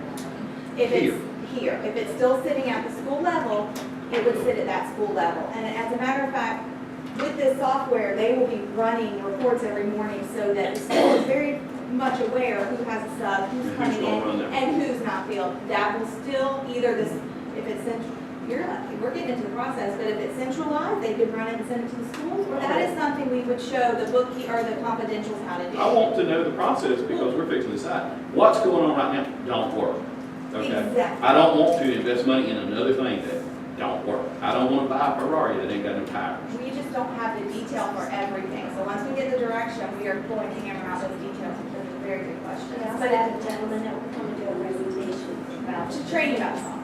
Okay, and I ain't trying to be harsh, but we have sat here and been through training, and we still got people who can't work scouting. Well, we talked And this. how long we been doing that training? And some people don't have service at their home to use their apps, and I would be a prime example There you of go. that. Or those that live out of the country club do not have service. And the whole reason I'm asking that There is, would be, there's a phone number you can call an emergency through the software, because that's the piece, but here's the thing. If we adopt this software, we are going to do our best to, we're training these teachers. When we talked to Citrus County, they were just adamant, you need a centralized sub-coordinator, and you need to bring your teachers on board. There will be a few that are resistant, but you've got to get them on board for this to work, and the principals. And it will make it easier for scheduling, and they told us, it's a little bit rough in the beginning, but once they got it underway, the teachers love it, because it's so easy for them to see calendars and who's available, and the principals can sign in every morning and see what's going on in their schools. and I'm not trying to beat that horse, but a lot of times, and everybody here that's been a parent knows this, a lot of times at 6 o'clock in the morning, Johnny starts throwing up. Exactly. And I am so preoccupied with Johnny throwing up, I ain't got time to up all this and click all this. I need to be able to call a number and go, The software has I that ain't component. The software has that component where you can And always call. also, even with the hybrid method, there will be some hard-to-fill classrooms, like ESE classrooms, behavior units, that the principal will still have to probably work on finding the right kind of stuff for that. Right. So this will not totally complete every classroom, but it will free up the majority of the sub-billing so that the principal or administration can work on those hard-to-fill classrooms. and now on the sub-training, will that be done here, or is that going to be individual schools doing the sub-training? It would be dependent upon which, if we can afford a centralized person, then they would do the training here, and then they would get a buddy at the school so they could go and shadow a teacher. There's gotta be, there's stuff that's common to the district, Mhm. but then there's stuff that's unique to the school. Correct. So you gotta get common district training, but when you go to the chief elementary school and go through their security process and things like that, they gotta do, that would be much different than you go to Austin High School. Right. I can see that, but I would The like majority to, we will try to do here. I would like to believe that, for lack of a better way of explaining, subs belong to the county. Therefore, if I'm a sub and we need, well, I'm from Brunson, we need one in Chiefland, if I'm qualified and trained, I can go to Chiefland. You know, those kind of things, and I want to make sure that's, And you remind me of your question, the software allows us to not let an individual see a school calendar. So if I knew you did more well in Bronson, when you signed on as a sub to see open vacancies, you would not be able to see any in Bronson. So we do have ways to do that without being completely kicking them out of the district. One more question, the two people that we're gonna put in part-time to do this here, will they be available to branch out to fill holes during the day? Not as that they are not subs. I don't know that they would have time in their schedule to Okay. do that, but that is something we would evaluate. All the So additional which of the three is your recommendation? Our recommendation is the hybrid. It is going to, the software, the training is going to take a little bit of time, but that is our long-term, we think that's the best solution. I move staff recommendation. here, second. For discussion purposes, if we do the central, if we do the hybrid with the software, then, and we do need a person, but do we need two? Could it be one, because we're getting the software as well? And then also, you know, I like Cameron's accountability piece. I would like a report, you know, back, so that we know that we're not going through another program, that we're not being successful, or we don't know what's happening. I would like a report back to the board on this, because, I mean, this is really important. It's been a serious issue. And I think we need to know, you know, what's happening. So when you do bring the model back to us to vote on, that we, you know, there's some accountability in that. Usually at the beginning of the year, maybe 1 year evaluation, we have to have time to roll it out and train. We've been discussing, and we'll bring this back with a model, trying to pilot in 2 of our schools, just to work out the kinks before before there's a full release. We've got several ideas to help with that. And as far as the 2 people versus 1, I'm glad you mentioned that. We would like the flexibility to pitch you both ways, because what we need to do is sit down and see what this person's going to do, and is this better suited as a full-time person that would have time for all the training and everything else, or is it better suited for 2 part-time people, and they give you the cost for both of those. So if you allow that flexibility, we'll kind of give you both. Right. But, and because it is critical, what kind of time frame are we looking at? Because we don't want to explore too long, we want to go to work. We would like to get this back before you in the first January board meeting. And then from there, we want to talk, we would like you to see the software at that time. And then from there, we're going to talk, in the meantime, we're going to try to figure if we can pilot in 2 schools, and if we can, we already have an idea of the 2 schools. We've already reached out to some people to help us there. Pilot, and we'll pitch that whole thing to you. Now, complete rollout would not be able to happen until the beginning of the school year. But we're hoping to pilot this. We are not going to do anything without planning ahead, making you well aware of the plans, rolling this out step by step. We're not going to just jump into something and not have everything in good order, because we want it to be successful. We want it to take care of the problem. And we want teachers not to feel like it's one more thing they have to learn. We are very aware. We want this to work for the teachers as well. And trying to roll out to 750 teachers at one time with 4 of us is going to be a huge task. So we hope that we'll be able to pilot in 2 particular schools to help us. Whereas maybe one more thing they have to learn, you could see that as one less thing they would actually have to do, in the sense that not always was the confidential secretary or the principal and designated available at a program. I do recall instances where phone would ring in at 4:30 in the morning, because when I found out I couldn't be there, but that person is supposed to be available, that person didn't answer their phone, so therefore I went ahead with my sick child, whatever, being sick or whatever, and the principal got on my fanny the next day because I didn't call and have a substitute. That's teacher buy-in obviously is important in anything. I think you're going to like it, actually. That's all I've got to do, other than what Ms. Jones and all this Dubois was do better. I'm just telling you, I experienced Well, that's frustration throughout. fantastic. That situation, I think the principal or the teacher is signing in over there and knowing that it's going to be taken care of. And attaching their lesson plans. I mean, how great is that, great. right there to me? And talking to the sub and letting them know if there's a particular student that they need to watch for or work with. What we roll out with might not be where we end up, because in order to move this out quicker, we are going to need the help of the confidentials or those already coordinating as we transition to centralized. So there's accountability. We will definitely believe there should be accountability piece, but it'll also have to be in stages, because this isn't going to, we got to get this moving. Right, we do, and I agree, and you're right, and it really, you have to do it correctly. But in the meantime, we have aides that have not even been in their position, but maybe 3 times the entire year. How are we handling that now? I mean, what are we doing? We do have a problem. Biggest thing that we can do is fill the positions we have in long-term subject. Because we have positions right now with subcenter that we have.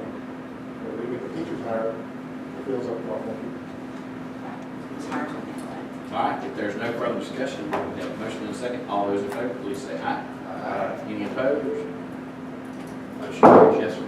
Is this, I know it's hybrid, you're talking about. Yes, sir. Is it some kind of centralized system? There's 2 people, one person, and there's a software system that all the teachers will sign into if they're going to be on for a particular day. Does that automatically copy the principal when they? Yes, app on their phone, they can pull that up in the morning, see who's out, who's being covered. They can see exactly what classrooms they need to kind of target and make sure somebody's watching this, because there's a sub in there, so it'll be a great thing. So that's going to allow them to do this by text or by phone or whatever?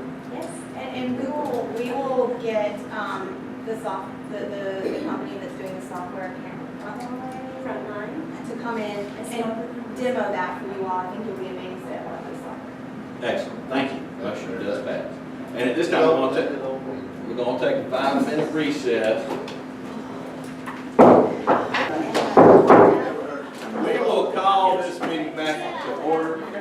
For good cause, at this time, I'm going to ask that item L, the Williston High School property contract, be moved up and re-lettered as J, and the following go in order.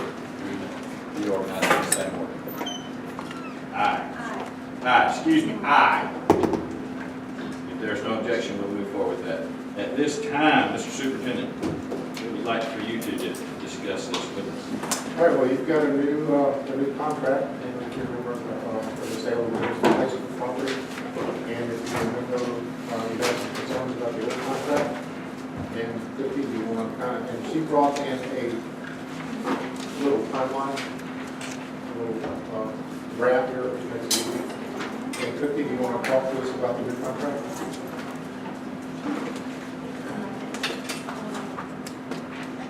So, if you remember, we had a 120-day initial due diligence the last time, and they backed out because they didn't have, for whatever reason, they didn't show that card at the time, but now, 120 days that day, and then I was out of town, and 3 days later, so like, let's say day 123 is when they called and said, we'd like to resubmit.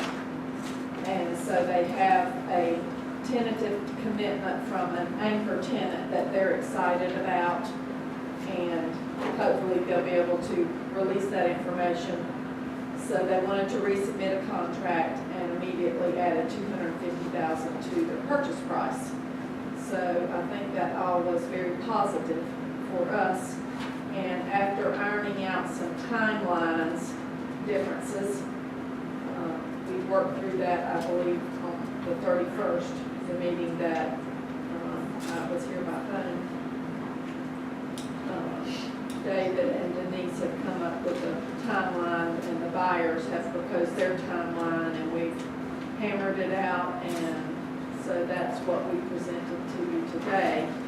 So I tried to shorten it up here in this little diagram for you, if you have any questions about money and when it becomes hard, and if they get it back, when they get it back, so you can kind of see how that works. So due diligence goes till February 15th. Due diligence, what the buyers requested is they didn't want extensions of the contract on the back, they'd rather have their time up front. So they couldn't get a firm commitment from this tenant until toward the end of January. They are already, this tenant has already seen the site plan. They are already in GIS and tweaking the site plan, and the tenant's already reviewing that about where they would be located. So they're well into, working with this tenant, because they had worked with them for 120 days prior, so they're well into the process.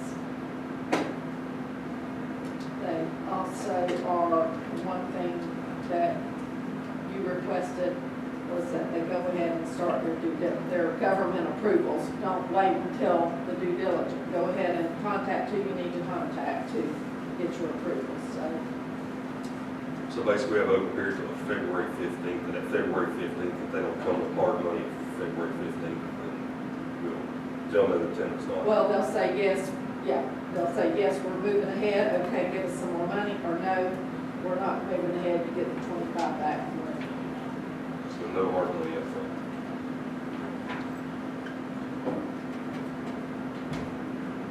I know, we had a question that's kind of not related, it would only be related because we have the ability to keep actively marketing this property under this contract. So that would mean we could effectively have somebody submit a backup contract. We cannot deal with that backup contract until inspection ends. And that's February 15th. Good. How much interest outside of these people has been shown on this property? Well, initially, we had the other guy want to. One other, but outside of that. No, it's been shown, but the people haven't been able to write a contract, probably for financial reasons. They've seen it a couple of times, but they're not well enough into their process to be able to put pen to paper.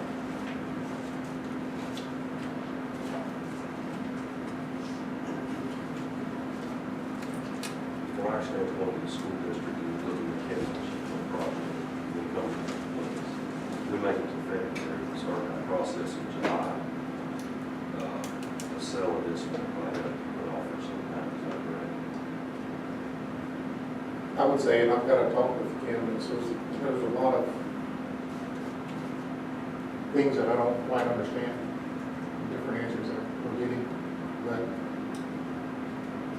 I think if we don't get this property sold within the next year, then we're going to, it's going to be on us to take care of that property. We won't be selling it for 3 years. That's good, and that's really the only reason I'm gonna push about the parking lot, because we'll make sure it's serious, I mean, that's all, not, it's been part of real estate stuff, that we just keep it tied up over a period of time, and that's continue to be my concern, that we're still not invested until Well, February. I see it every day, a lot smaller money, but they can put that money down and walk away. Oh, absolutely. That's not that, they would walk away if they needed to, so that's not going to keep their feet to the fire by any means. But at the end of government approval, if they walk away, you've got $75,000. May 15th. And then at the end of that, there'd be some discount if they were closed by May 15th. I believe that's some years of statement of their seriousness. Mr. Pleasure, agree. Oh, yeah, is this up for a vote? I thought we'd already decided that. Well, we have a contract signed by the buyer, y'all would have to sign it today. Then we accept the revised contract. Second. Any further discussion? Seeing none, all those in favor of approving the revised contract, please say aye. Aye. Any opposed? Motion carried. Thank you, Ms. Kittle. Thank you. Thank you. I'm going to give Mr. Witt a copy of what I gave you. This would be just a diagram of the contract as it is. It's kind of easier to see it that way. Okay. Sure. So we're going to sign it now? We could close tomorrow. Yeah, we can close tomorrow. That would be awesome.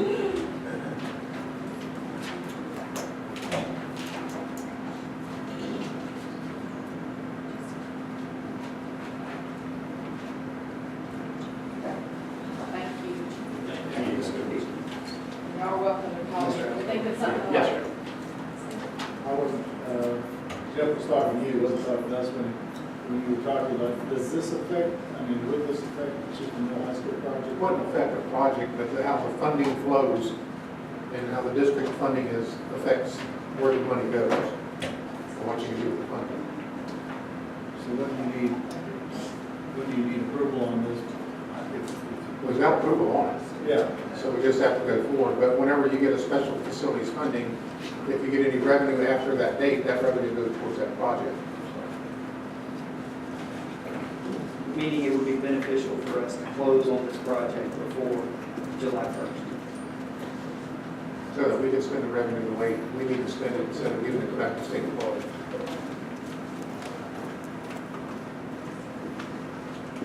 Next Marshall, Yeah, well, we kind of hammered that out, I think, at the last meeting. And that's what I went back to the buyer. You want to buy this school, you're going to have to come up with a bit different timeline than what they were proposing. So it's much shorter than it would have been initially with their first contract. we understand that the school board wants to get going on this before July. They understand it very well. Mr. Hughes, don't get it done for us. I feel confident. Anything else? Thank you, Mr. Cook. Thank you. Du Bois, Dubois, Just Carol. Doobie. It's just oh, goodness. Lots of exciting things going on, I guess, this morning. This is a packed agenda. You know, you saved the person who talks the most for last, didn't you? I'm just kidding. I'm just kidding. However, oh, are you after me? No, Okay. don't say that, because I don't want to ever be last. Okay. This summer, President Trump reauthorized the Perkins legislation. Changed the name a little bit. It's called Strengthening Career and Technical Education for the 21st Century. When I came to this district office in 2005, we had, in 2006, the reauthorization for Perkins 4. And so I've been walking along feeling pretty confident. You know, we've had the same piece of federal legislation now since 2006. I've never been a person that likes change, but I know change is a good thing. But I will tell you, I'm a little nervous, just because that's my nature, being a little nervous about change. But I think there's a hint there in the title of this bill that indicates to you there will be some changes with the new Perkins legislation. And I wanted to share that with this board because as we move through, not only will this board, but this school board in general will have to make some decisions and do some serious evaluation. A lot of new data requirements which will impact Barb's department and everything. So just kind of want to hit the highlights for you of this new Perkins legislation. So we'll take a look. Perkins 6, which we've been under, and the reauthorization. So basically what we'll see is there's an increased focus on academic achievement, and it's sort of following the trends of the other federal funds that we receive through ESSA and through WIOA. The Workforce Innovation and Opportunity Act. But academic achievement, when we look at ESSA, we're looking at academic achievement of all students and of subgroups. And so we've not been held to that same accountability with our Perkins data to look at subgroup data within the overall performance data. So I think we're not terribly surprised by that, but again, that's a data element that we haven't necessarily tracked in the past. So it'd be interesting to see as we move forward with that. They're going to strengthen the connection between high schools and careers after high school. There's going to be a requirement that on the state level and on the local level that we have all stakeholders at the table evaluating what our students are doing in this high school CTE program and how does it align with what we want them to be doing when they leave high school. Is there a connection with that program? So working with the Chamber of Commerce will now be a part of this work.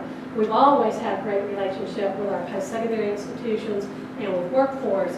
And not that we haven't been doing some of those things. My teachers, not faithfully, not consistently, I will say that, but they do participate in some of our Major Coast Economic Development Council meetings from time to time. We try to come in and be a part of the discussions. One of the things that I think is glaring and is obvious is that we don't have big industry in Levy County. We don't. So, we have programs that are somewhat broad that allow students to, have a general framework so that they can go out into the workforce. But we're a little different from other districts. We're very different from other districts. We don't have a technical center. And we don't have big industry. We don't have rail. We don't even have great broadband service. So that does limit the industry that chooses to come here. And therefore, for us, strengthen that connection between what our kids are doing in high school and what that industry is going to be. We're going to have to look beyond just Levy County as to what that industry is going to be. But we're also going to have to work with what we do have in Levy County and improve the state and local accountability of our CTE efforts and initiatives. So the state will be improving the accountability, data collection materials, and at the local level, we'll be working to improve our efforts and our initiatives on the accountability of what's happening with our CTE students in general. So those are kind of the three big areas, and built to help us focus, so to build upon those three focuses that we just mentioned, we're looking at requirements to improve alignment with our industry partners. So we need to look at, for example, the carpentry program at Bronson Middle High School, improving that alignment so students are really going through there into the workforce. I think it's easy with our Health Academy programs. There's a natural alignment. Most of those students, when I track them and look at their placement, they are following that career pathway. Ag is all over the board. That's the one, honestly, that we get dinged on as far as where those kids are placed later.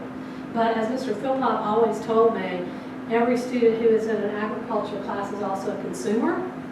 And I think they learn valuable skills, regardless of what those ag programs are, because they are out there working. Everything's touched by ag. But how do you track that in a data element? It's going to require some pretty robust measures for progress monitoring. They haven't all been ironed out. What happened 2 weeks ago now is a state committee met in Atlanta, in the South region. The states got together and started planning what Florida's plan will look like. Florida's plan has to be, in line with what the federal guidelines are, and there will be some flexibility that states will have that we'll talk about in just a moment. They are placing a very strong focus on equity by increasing funds that states can set aside, which is nice. So the state of Florida can set aside funds just for rural areas or for low-income areas. And they've increased that percentage of funds that the state can set aside to support that initiative. Currently, we do get some additional funds. We're one of the few counties that gets what we call Perkins Rural and Sparsely Populated, and we split those funds. We get 60% of it, and the college gets 40%. So we get around $24,000 for those funds. There is a requirement in the language to that we as a state and as a local school board review our current use of funds from all sources to ensure that these funds are being strategically used to quickly, I don't know quickly in there, I don't know what that definition is, but that's in the language of the bill, used to quickly improve CTE program quality and student outcomes. So the quality of the program is measured by not just the outcome, but all the alignment with industry and achievement. So each state will be writing their plan, and that's what Florida's working on right now.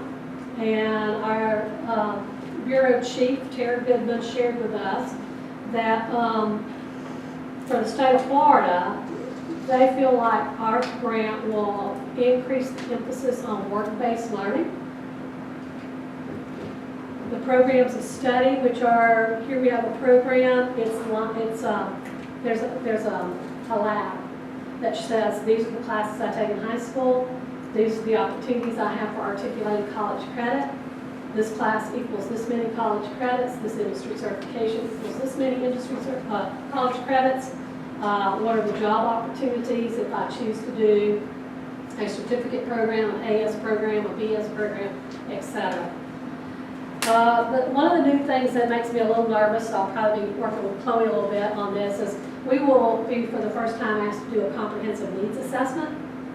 And that comprehensive needs assessment has to be done every 2 years. And that doesn't sound too horrible to the title folks who have to do it every year, but for the Perkins folks, we've never had to do this. So it's a new requirement to do a comprehensive needs assessment. And when we write our grant, everything in the grant and the budget is tied to what stakeholders determine are the needs for us. Who's the stakeholders?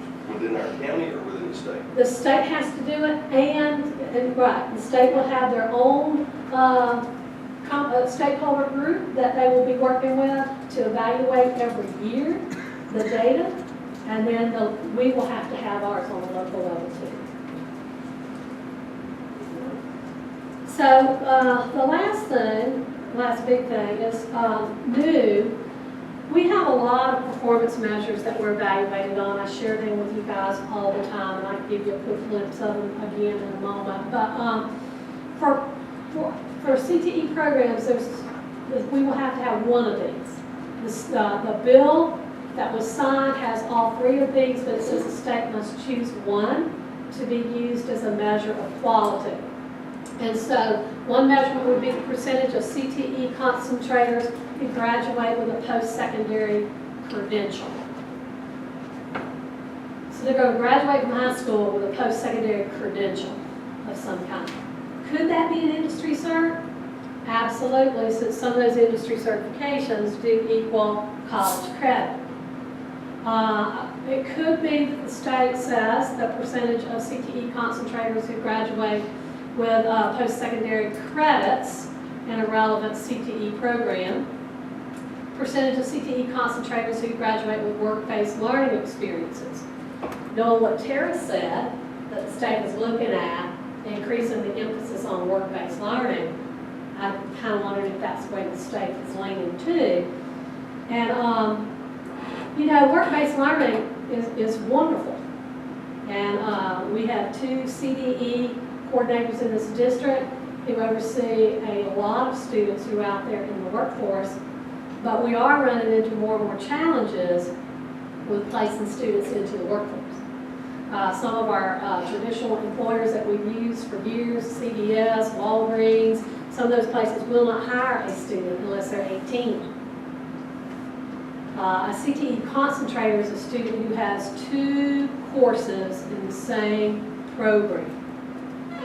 So having those concentrators out there in a work-based program, knowing that we're limited on how many places we can put students to work, I think we'll have some work cut out for us if this is the direction that the state goes.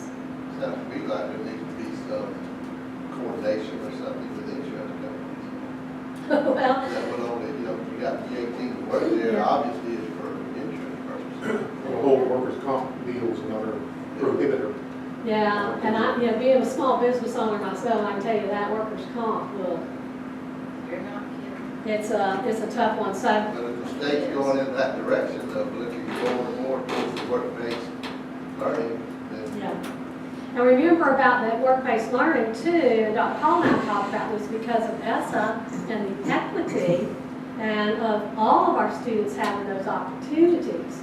And, again, those require more staff on our part to build and keep those relationships with the business partner close so that our students are being more carefully monitored as we place them into a work environment so that business partner feels comfortable that that student is, going to be well supervised and well prepared.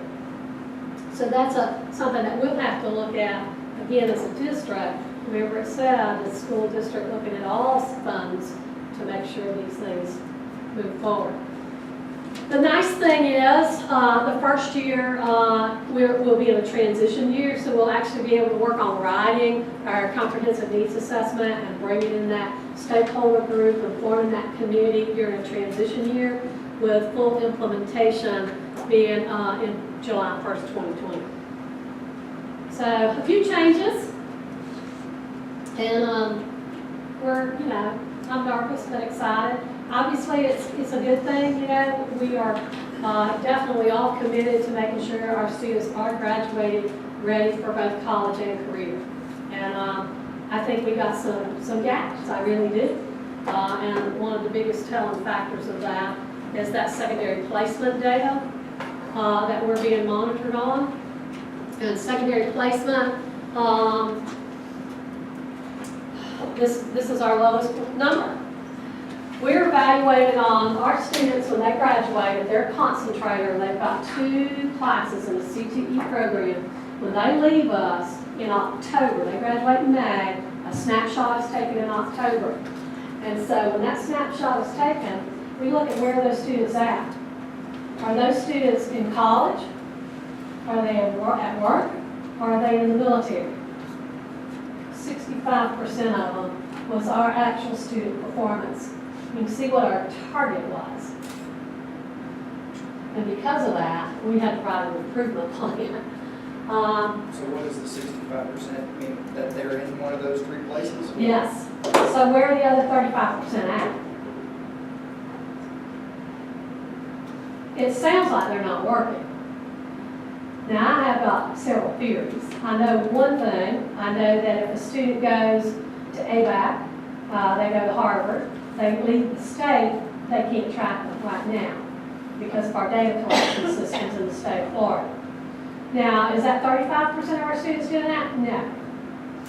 I speculate that a lot of them are working for cash. I really do. Is that, is that right? Legal, ethical? I don't know. But I think that's the nature of some of the work that a lot of our students do in a rural area. Is it possible that, like my niece, who graduated from Chiefland High School, was 2 classes short of her AA degree, so she was only taking 2 classes and was not considered a full-time student in October, and now she just graduated from the University of South Florida. She didn't count when she graduated because she wasn't a full-time student. So, are there some things like that? Absolutely. Do we have some students who are not working? Probably so. And that's not good for anybody. We want them to go to work. Preferably in a place where they're paying in Social Security and, building a career and building a retirement. I got lots of grandchildren and stuff. I want to make sure that that's what they're doing. So, again, I think that maybe a better data system is going to help us, but workforce, work-based learning. Ms. Carol, if I look back 2 graduation years ago from Williston High School, and those kids that are out of state, not out of college, 15% of the class out of state. Yeah. Right there. Yeah. That we know, one of the things with this new Perkins authorization that is good is they know that there's a lot of discrepancies between states. Every state calls a concentrator something different. And they were allowed to do that under the old Perkins. Now that's streamlined. And then streamlining some of the data collection. Obviously, that was a great thing that they've gone somewhere else. They're in college, but we can't capture them because, and Florida has probably, from what I understand, being at faculty conferences and, listening to people like Belinda Chasen and Marseille Carr, Florida has probably one of the most robust CTE programs, data collection. We were leading the nation with the industry service, the first state to do that. And other states have now followed suit. That's a good thing. When my students have a CNA leaving the Health Academy, they can have a job making $14.75 an hour and haven't even graduated yet, which is more than we can pay them a substitute. That's right. So it's more than it's way more than minimum wage.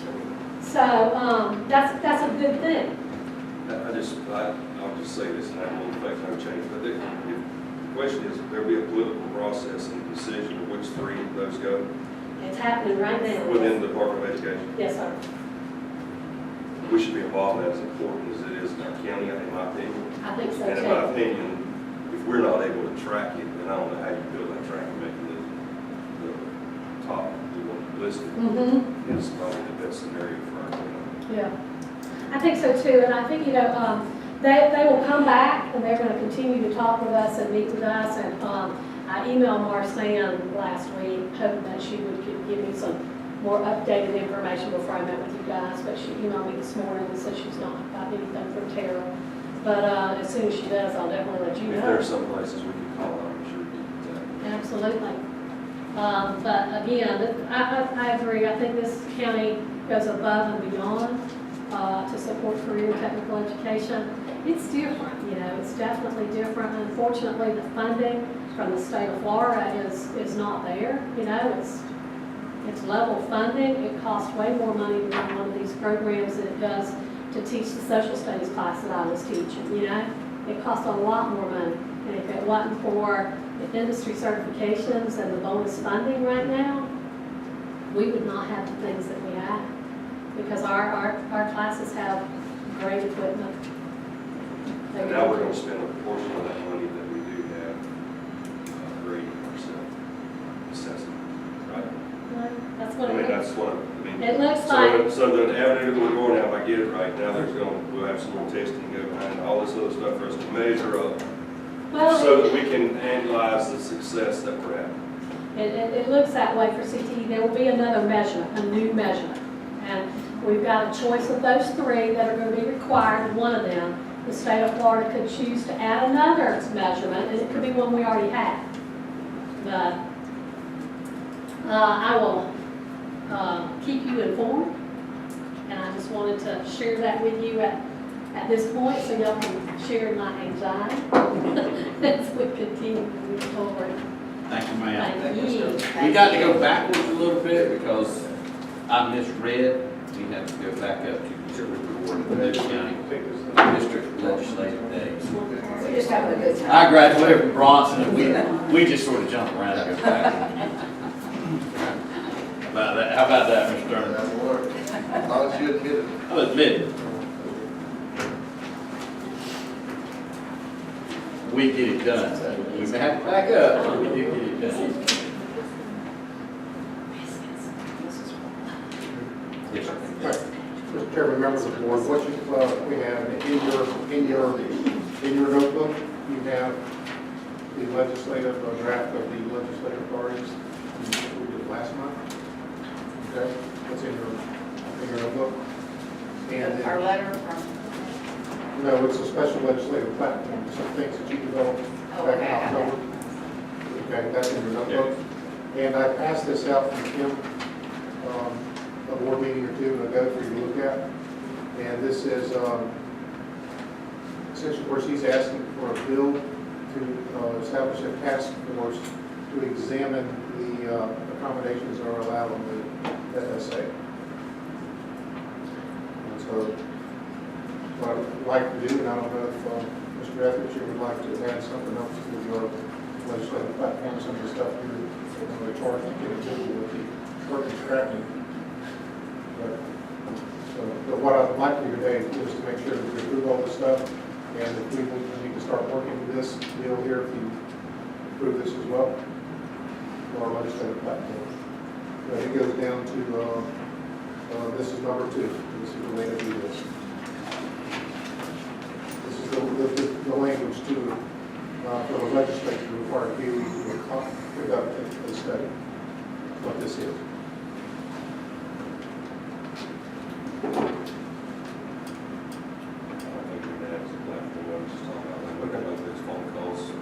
That'll probably happen before this. DOE's gonna make that rule that we just talked about, right? That won't go through the legislative process. No, it will not.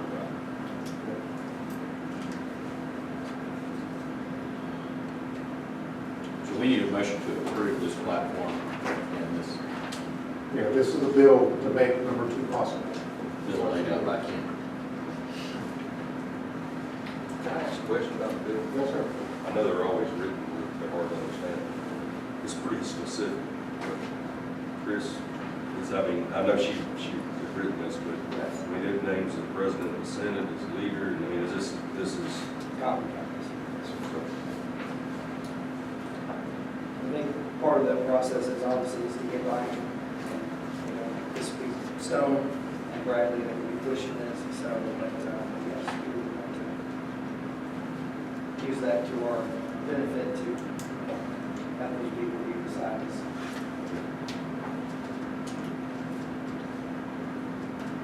Mr. Chairman, I move the 2018-19 legislative platform as printed with the bill as printed. Second. We have a motion and a second. Any more discussion on it? I'll say this, I don't know, has Lee Young ever, have we ever written a bill? I don't say we written a bill, have we ever proposed a bill to the legislature? I know there was one that came out of Cedar Key.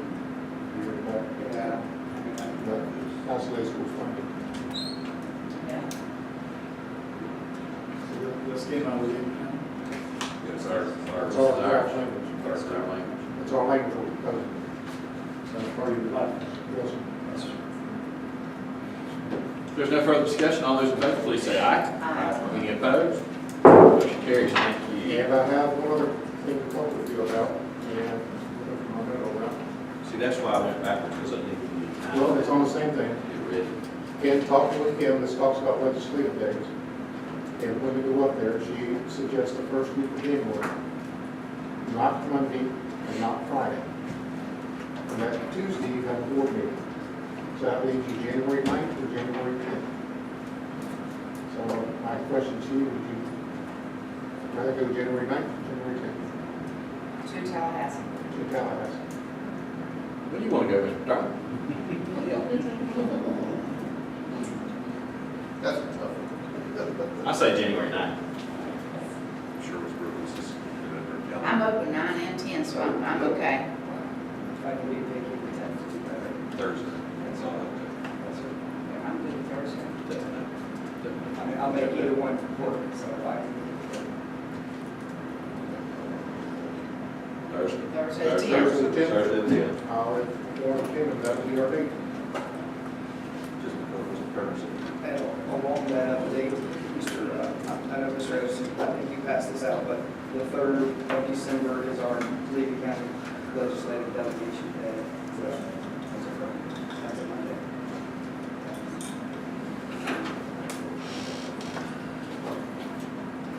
Anything else? That's it on this. All right, Mr. Colonel, Mr. Superintendent. We will now move on to math textbook adoption. No, I've jumped ahead again. I can't read. It's a good, man, it's been a year, and it's been a hard year. I had eye surgery, that's right, Mr. And you know, I'm still accommodating to this, so I appreciate my friends understanding. Mr. Turner understands, but he's obviously in the minority here today. Well, hopefully this won't take long. This is a continuation. Remember that our process for these 5, there's looks like 4 on your agenda, but actually there's 5 proposed board policy changes. And we have already discussed these. We're going to discuss them at the next meeting and then hopefully bring them back, the final version to you guys on in the December meeting for you to do your final approval. I know that at the last meeting, there really, you had just gotten them and there wasn't a lot of time to look at it. So what we're going to do today is to just discuss if there's any things that we need to change. I believe at the first meeting there was a question in regard to Safe Schools and Secure Schools 3.06, the first paragraph of section B, 1B, the word herewith. And in talking with our counselor after that meeting,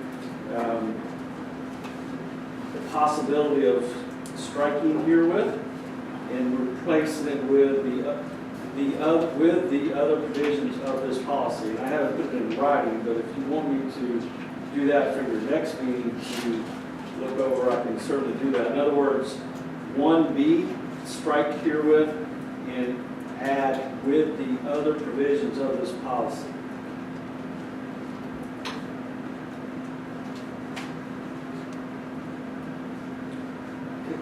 Councilor Lane and I talked about that last time.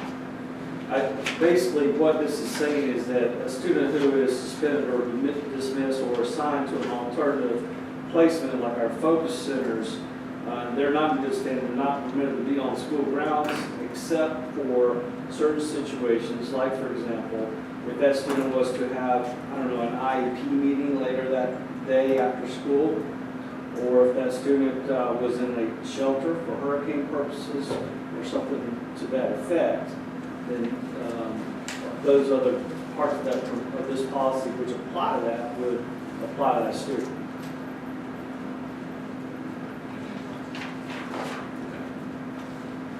Do you want me to make that change or leave it with herewith? Does it? And that's what Okay. has changed. So we'll do that for your next meeting. It'll be in black and white for you to read. Is there any other changes? Maybe you've gotten some public input from someone in want to discuss any other changes with regards to the other policies. I was not at that meeting, as everybody knows I was out. I am highly concerned about the religious expression in public schools. I'm going to open up a can of worms here, obviously. Because when you get to discussing religion, it's always complicated. In a perfect world that we all live in, religion would be easy.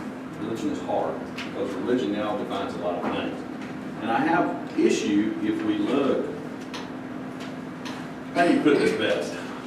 Anybody who went to school with me knows me. God had to be on my side to get me out of school, so there was a lot of prayer on my part in school. What concerns me with this is some of the language. If you get in here under equal access to school facilities, and I'm no attorney, but to me, the reading of let's say B, for example, group that meets for prayer or other religious speech may advertise or announce its meeting in the same manner and to the same extent that a secular group may advertise or announce its meeting. So is that saying, for example, say the Church of Christ wants to advertise their meeting at our school, and the Church of Satan wants to advertise their meeting at our school. It gives free rein both. We can't tell either one no. Correct? Correct. And then it appears that we are giving access to our school facilities to any and all religions that come along that want to use it, and we can't deny it. So if, for lack, and just on an extreme level, if an Islamic extremist group wants to use our school, as long as they don't harm there, and have their meeting there, as long as it follows typical doctrine, we can't say no. Is that a loose? Any group that would be promoting violence, I think we would have the ability to restrict. But if they are just there to say, but certainly we can all think of examples of religious groups that are different from our own upbringings, and we would not be able to just renege based on the viewpoint. right, and to me, if you remember a couple years back, there was some legislation that came along about county funds could go to religious organizations, unless you have the right to that. And everybody was for it, but then when you got the reading underneath it, religion under its definition is not just Judeo-Christian religion. I mean, there are religious facts and sects that worship trees. They have ones that worship dogs. They have ones that worship Satan. I think we've already had some calls for Satan worshipers wanting to express that at school. Years ago, when I first got on the school board, I was at one of these trainings, and a person that had been on the school board for many, many years, not here, but in another school board, said so. Sometimes the best policies are ones that you don't actually write. And to me, this policy almost invites that. Now, that being said, I'll be the guy that, well, he don't want God at school. That's not true. That's not true at all. But what I am saying is sometimes putting a policy in force opens up. We want God back in school, but this might open up the devil to come in. And that's a little bit of an extreme example, but I mean, really, I have trouble with this policy because of that. This is not, by the way, just, you weren't at this meeting. This policy came out of state statute. Right. And it's, I think it was championed or proposed by Senator Baxley. Correct me if I'm wrong. So that's where this came from. This was not something that we created at the district level. Right, and I knew we didn't create it here. And where did the language come from? What? Language came from statute. It's almost word for word statute. I looked at the statute. So what do we do? I mean, really, this gets back to the home rule thing. What if we as home rule, and I'm not saying we do, I'm just saying what if we as home rule are like, no, I don't necessarily want to open this can of worms. What happens if we don't approve this? Just ask, theoretically. I think that the statutory language, and I'm looking that up right now, directed districts to adopt the policy. Let me tell you what that policy is. Now, I will say this, there's nothing in here that is not in First Amendment. Would that be correct, Council? It is very much based on the First Amendment. It might be leaning a little bit forward on some things, and there's some court case opinions that disagree with some of the language of the policy, so we could get pulled into, a fight not of our making. And I think it's a solution in search of a problem that doesn't exist. And there's always been, if you open the door for one, you open the door for all. I'm just saying, we're opening. That's correct. And we are a country of freedoms, and one of the biggest struggles of being in a country of freedoms is we are free. But I agree with you about home rule and statute. Okay. These are my concerns with this. I don't know how I feel. Anyway, that's all I got. But on the positive side, there is I'm constantly battling people telling me that we cannot do stuff in our schools. And that has never been true, but people believe it is true. Right. But is there fair school? Absolutely. Every day. Okay, absolutely, and it's constitutional that we do this. I have to sign a form every year saying that we, Lee County, are not impeding prayer in school. Okay? So that it is there. Well, part of the thing that fascinates me with this is it hasn't been that long ago that there were people that had problems with, higher up people that had problems with the fact that we had teachers that had "In God We Trust" in their rooms and had scripture in the room. Will this allow, say we happen to hire a teacher, you can't discriminate. What if they put up "In Satan I Trust"? Well, the God We Trust is the state motto, and that's mandated to be in school. So that's. But what? Okay, I understand that. You have one teacher here who has scripture from the Bible, and it hasn't been that long ago that people had a problem with that. This teacher over here has whatever Satanists use here. This is giving equal precedence. I don't believe the statute says, and any kind of policy says, that the adults can put their opinions on children. I don't think that's what this says. That you couldn't take action against a teacher for having a certain belief, but teachers are not hired to proselytize, to try to go out and convert children to a particular point of view. And this policy and the statute don't protect that.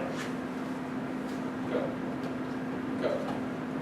Everybody can still pray over their ham sandwich at lunchtime, or turkey, or whatever it might be. Nobody's prevented from doing that. Nobody ever has been prevented from doing that. That's why the statute's not in this policy. We weren't in a hurry to write one ourselves, because that's what the First Amendment does.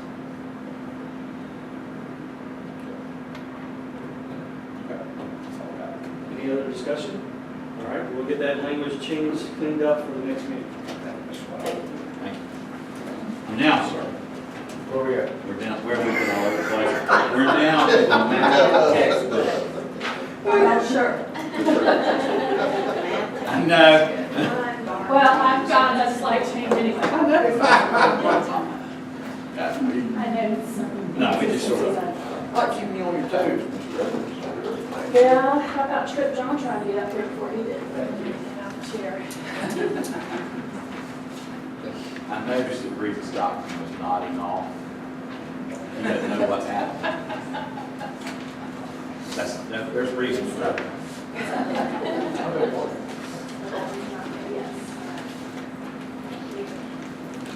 Good morning. Morning.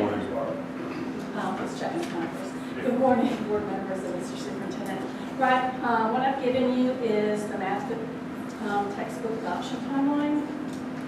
Last year I brought you the science one, this year it's math, and then next year Carol will be bringing you reading.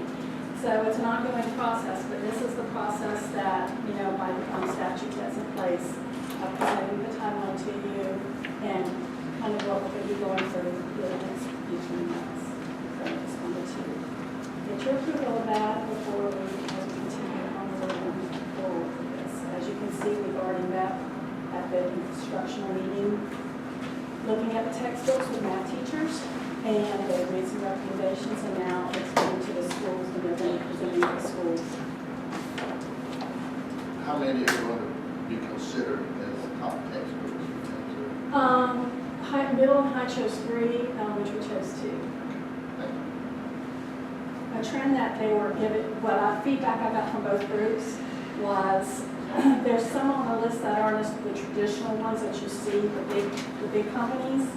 And their feedback to me was a lot of the newer companies are hiring people that have been in the classroom that know the standards and understand the content, whereas some of the more traditional ones are still trying to throw out the bells and whistles, and they kind of had it with the bells and whistles. Imagine having a textbook that covers content. I remember. Is this still based on Common Core principles?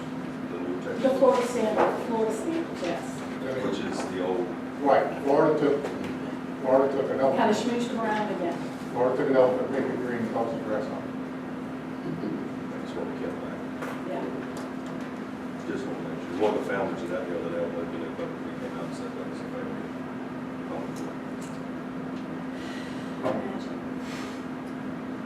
Just stop over It's actually Florida made the Common Core standard Florida.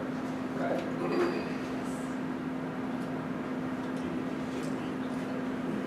I'll make adoption of the timeline presented by staff. Second. Have a motion and a second. Any further discussion? Seeing none, all in favor, please say aye. Aye. Any opposed? Motion carries. Thank you, Mrs. Thank you. Mr. Superintendent. Okay.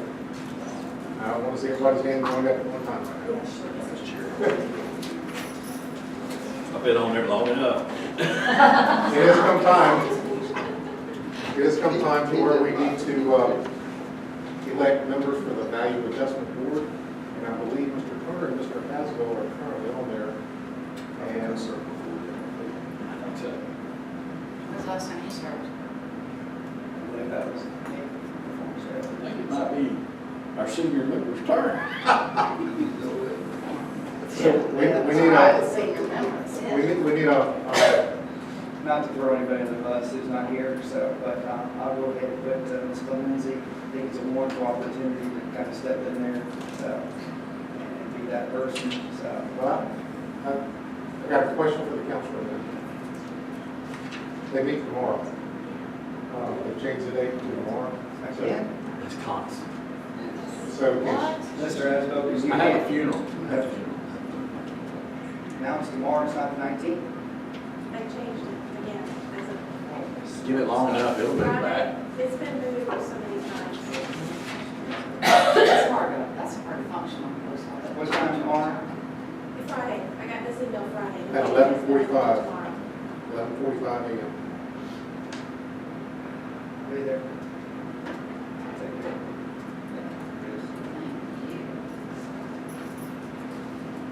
But we do have a nomination of Mrs. Lindsay. Yes. Going forward. And would you be willing to serve as an alternate to fill in that spot? Me? Or you won't? Oh, yeah, your first one was a good one. I'm glad you're an alternate. All right, so we have a Happy, nomination. I'll take my turn. Happy to be an alternate. We have a nomination of Ms. Clemency, and once she is sworn in. Is this part of the new board member orientation? Yes, it It's is. Levy County. Yes, it is. And Mrs. Brookins to serve as the, also, yes, the senior and the freshman, they can do it. All those in favor, please say aye. Aye. Any opposed? Congratulations. And thank you, Mr. Cowart, for. Yes, thank you, Mr. Coward. He had rehearsed that for hours. Okay. We will now move on to the minutes of prior meetings. And I say meetings, we have the October 23rd, 31st, and the revised October 9th. Are there any changes to these minutes as we have? No, Mr. Chairman. We have a motion to approve. Do we hear a second? Second. Any discussion? All those in favor, please say aye. Aye. Any opposed? Motion carries. We'll now move on to our consent agenda. Are there any changes to the consent or the addition to? No, Mr. Chairman. Thank you, ma'am. Mr. Cowart, do you have any questions? No, sir. Most of my questions have already been answered, so nice to see. So I love it when we have people that kind of move up the ranks. So noticing there, Ms. Nutt moving up to assistant manager. So that's always a wonderful thing. I love to see people grow and get better. Nice thing. Thanks, sir. you like to know where Ms. Dutton is? Ms. Brookin. Let's see, okay, on the contract with Gray Robinson, which I guess Gray and I agree with, I just, we've had interaction with Ken McDougal mainly, and I think it said on the letter that she's our secondary contact, but anybody fill me in a little bit on that? I know I communicate with him just weekly, to be honest with you. Right. Dean Cannon is the principal, so he's the former Speaker of the House, so I think it's just where his name comes from. So she's our point of contact, so. And it will continue on that. So she and then Chris Spencer and Robert Stewart, so are kind of behind the scenes. So both those guys are in different areas. I think Mr. Stewart's out of the Orlando area, Mr. Spencer's out of St. Pete, and then Ken's in Tallahassee. So it kind of helps with that process. So yes, Mr. Cannon is the former speaker, so that's why he's on there. Okay, and then, I think it's great that the superintendent and the board members are listed on the trip and on the agendas. I really, you want to explain that, Ms. Radisson? Yeah, there's a law, and I forget what statute passed, but essentially what it said, it addressed specifically school board travel outside of the state of Florida. If the school board travel outside of the state of Florida, which in my lifetime that I remember looking at agendas over the past 30 years, I don't know that I've ever seen one, and I'm sure it may have happened. But I guess other boards do, or else it wouldn't be an issue. But it says that it has to be a publicly voted on thing, it has to have a public hearing, there has to be an itemized list of bills, of projection, whatever that is. So, but because of that, just for transparency, any school board functions that I do or you do that follows under that we follow our policy, just like any employee, we're going to follow. So any time that I or you are going to go on a trip that's going to be over 24 hours, it's going to be agenda item for everybody to see it. I agree with that 100%. I just remember this being the first time I've seen it. And I believe this is the second time it's happened. So. Okay. All right. And then I'm just real proud of Chiefland High School Band. They're taking a trip on contest, so I think that's great. Thank you. That's all the questions I have at this time. Mr. Turner? Sure, there are very adequate and good reasons. And if they don't want to be here, obviously we don't want them here. But item 1A, 4, 5, 12, and 13, I'm still going to express my disappointment. I don't have a lot of positive there. There's 188 principals, high school graduates, go back to teach school at Sharp. Very good things. I haven't knocked on the door yet, but I will. And then also, Travis Goldman was a graduate there, was the student program also. And Mr. Turner, I thought about this on the way over here, because we have to have a tradition. You traditionally did that again when you're gone, I won't do that for you. Yeah, I agree with you. That's it, Mr. Chairman. Thank you. If there are no further questions, I'll entertain a motion. So moved. Second. A motion and a second. Any further discussion?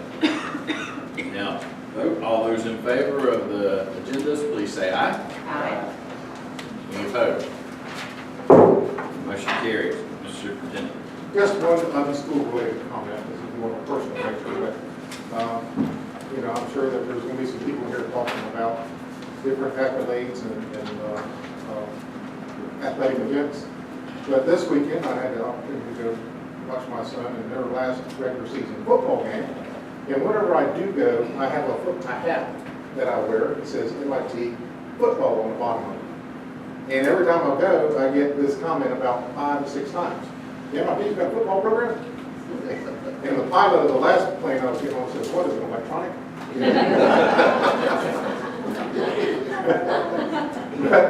But MIT does have a football program. They are 9-1 this year. They are the UMAC champions, which is a New England Mid-Atlantic Conference champions, which is Division III.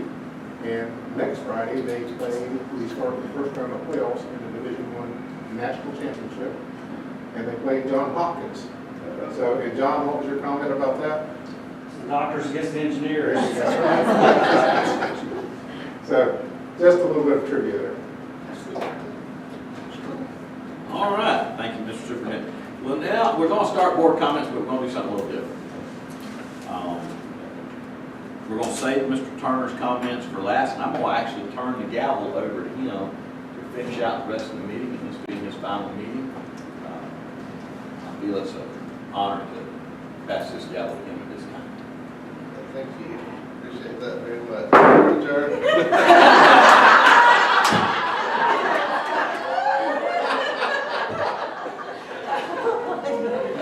That backfired on you.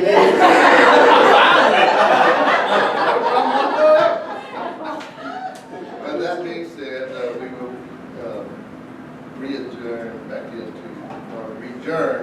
Anyway, we'll go back in session. Kyle, would you express your more comments at this time, please? Well, obviously, first and foremost, Mr. Turner, it's been a pleasure. I appreciate all that you've done and all that Ms. Donna has done for our students and for our staff in Union County. And to say that I appreciate you, it is an understatement. I appreciate your passion and the expertise that you brought every single day when you served, and I've had the opportunity to serve with you. And I sure hope that your phone will stay on, that as the need arises, that I can reach out to you and bounce a few things off you and not violate the sunshine while doing that. So, but just want you to know how much it's meant to me for all of your efforts. And one of the things that is not a great thing that we have to take into consideration is sometimes to have the occasional expulsion hearing. And throughout the time, we've had mamas or daddies that have said, you've asked a question, and Mr. Turner, they made the comment that they know that they were not raised that way, and that you provided great guidance for them during their time here. And I think it's also just a fitting tribute that as you're moving up to the Panhandle, knowing the path that your son has taken to be in law enforcement, and also having served our country. And we know that you and Ms. Don had a great hand in that, so I just thank you from the bottom of my heart. I so appreciate you, appreciate all of your friendship. Thank you for those comments, Chris. You made a comment about expertise. It has always been my philosophy in that direction. If you can't dazzle them with facts, you baffle them with that other stuff that comes in there. But 32 years ago, we came home, so to speak, not all the way home, but we came back to Williston. And that has been our home for the last 32 years. And Williston, throughout Lee County, has been wonderful to us. And beginning with one of the first persons that I was associated with was Joe Smith. Wow, it took me 32 years to get over that. Really, but thank you for those comments. Ms. Brooks. Well, I appreciate Mr. Turner, but I'm not going to start with Mr. Turner. I'm going to start making sure everybody saw his chief assist. Everybody. We are very proud of Chiefland football. They've done great, and they defeated Williston the other night, and we're so proud of them. And they also have a dinner Friday night too for their game, so everyone's invited to that. That'll be at the FFA building. So, that is great success, and there's also many other success things that all the schools are doing, and I'm proud of Chiefland Elementary this morning too. So, Mr. Turner, it has been a pleasure sitting beside you and working with you and getting to know you, and all the great things Donna's done too for the foundation and for our school district, and you truly will be missed.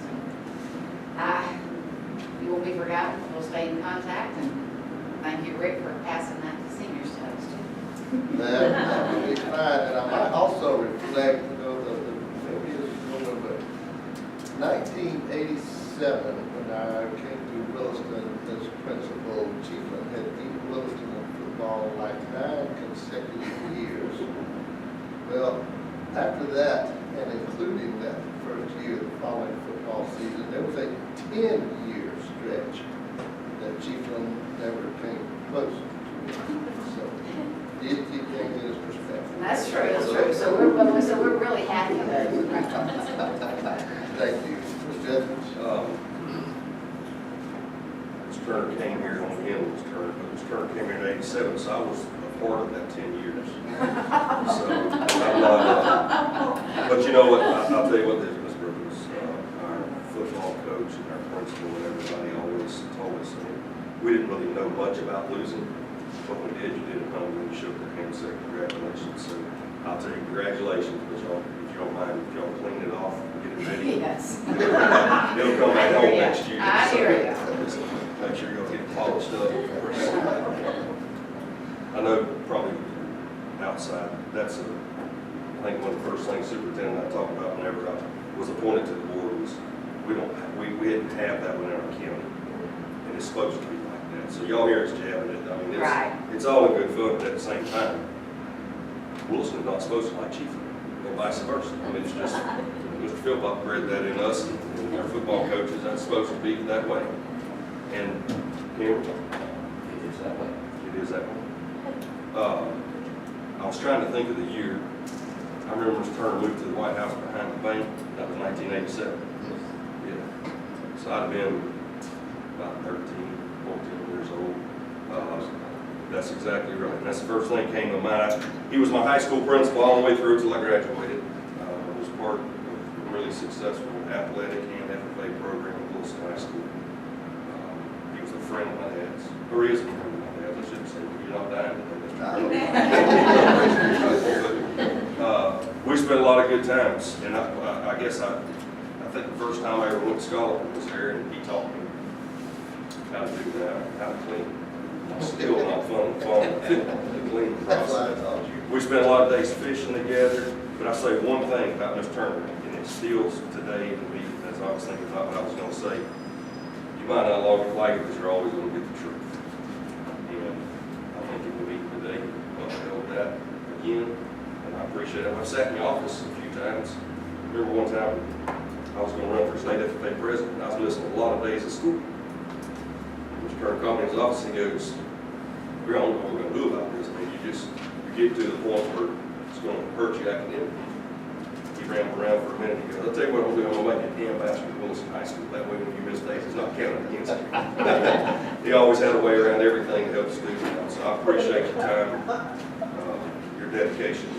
Not only will we miss, we're going to lose on the school board, but we're going to lose in our community. That's it. We appreciate it. You're going to miss out on that part. Sometimes when this back and forth, jiving each other is good fun and all. I think some people, though, have taken that a little bit beyond. And not that this individual always proposed that, but she is very close to one that always did and still does propose it. Would you like to repeat Coach McCall's saying there? Which? Well, the main one about what you'd rather be. No, I'm not. And I will Coach McCall, and I'm sure there is some joviality in there. As long as with a little bit of good, I'd rather be dead than red. So, and I have heard him make that statement. When I bought when I bought a red car, that red Chrysler Bear, he almost would not let me park it on campus. I'm telling you, you could not wear red. But you can say this, he never wavered for his support and his belief. No, he's still there. He's there Friday night. He still have the couch? No, he sits on the golf cart now. They take him from the truck on the golf cart out to the sidelines, and he sits on the golf cart. Where did you graduate? He graduated from Bronx. He sure is. I want to point out, if you ever really look at the pride of Chief, ooh, he's an eagle. So you think about that. Is it my turn? It's your turn. Coach McCall brings me to my first point. We are now accepting nominations for distinguished alumni of Bronson High School. We did it last year. Coach McCall is a distinguished alumni of Bronson High School. And I thoroughly enjoy pointing out that the greatest thing in Chiefland, according to Chiefland, is an eagle. Can I say it again? The big Indian is really a big eagle. All right, now on to something else. Today I received a fancy UPS package from the Home Depot. Bronson Middle High School's carpentry class was approved for a starting grant of $1,000. And we are in the search for some more money from them. And that comes about because an eagle that graduated high school with me as a junior executive with the Home Depot Corporation contacted her and said, what can we do to try and get some money here in? It takes a lot of work. But we got there. We're starting with 1,000 and she has said more will be coming. We just got the channel to the corporation, the Home Depot, and we really appreciate that. The carpentry class has also had tremendous support from the Lowe's on 13th Street. And I tell you this to tell you, we also get tons of things from Bronson Ace Hardware here. I tell you all this as a big fancy advertisement. I am a hardcore believer in support people that support your community and support your school. That's right. Okay, this is on my own little soapbox. I've had to point this out. I've had people come to my office and say, hey, I can get my insurance cheaper from Geico. And I always say to them, you sure can, but when was the last time that lizard bought a pig at the Swinburne Fair? It is what it is. And I think that's crucial in Levy County. I mean, it's been pointed out multiple times that we support our students. We support these schools. And keep in mind where you shop, who's supporting your kids, okay?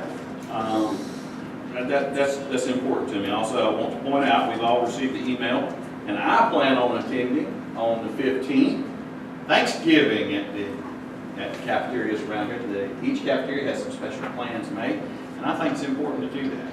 Go eat Thanksgiving with a kid. Maybe not your kid, I want to eat with my kid. But eat with a kid that maybe ain't got a daddy or a mama. They can come eat lunch with. Let's hear what a kid's got to say, because we are in the kid business.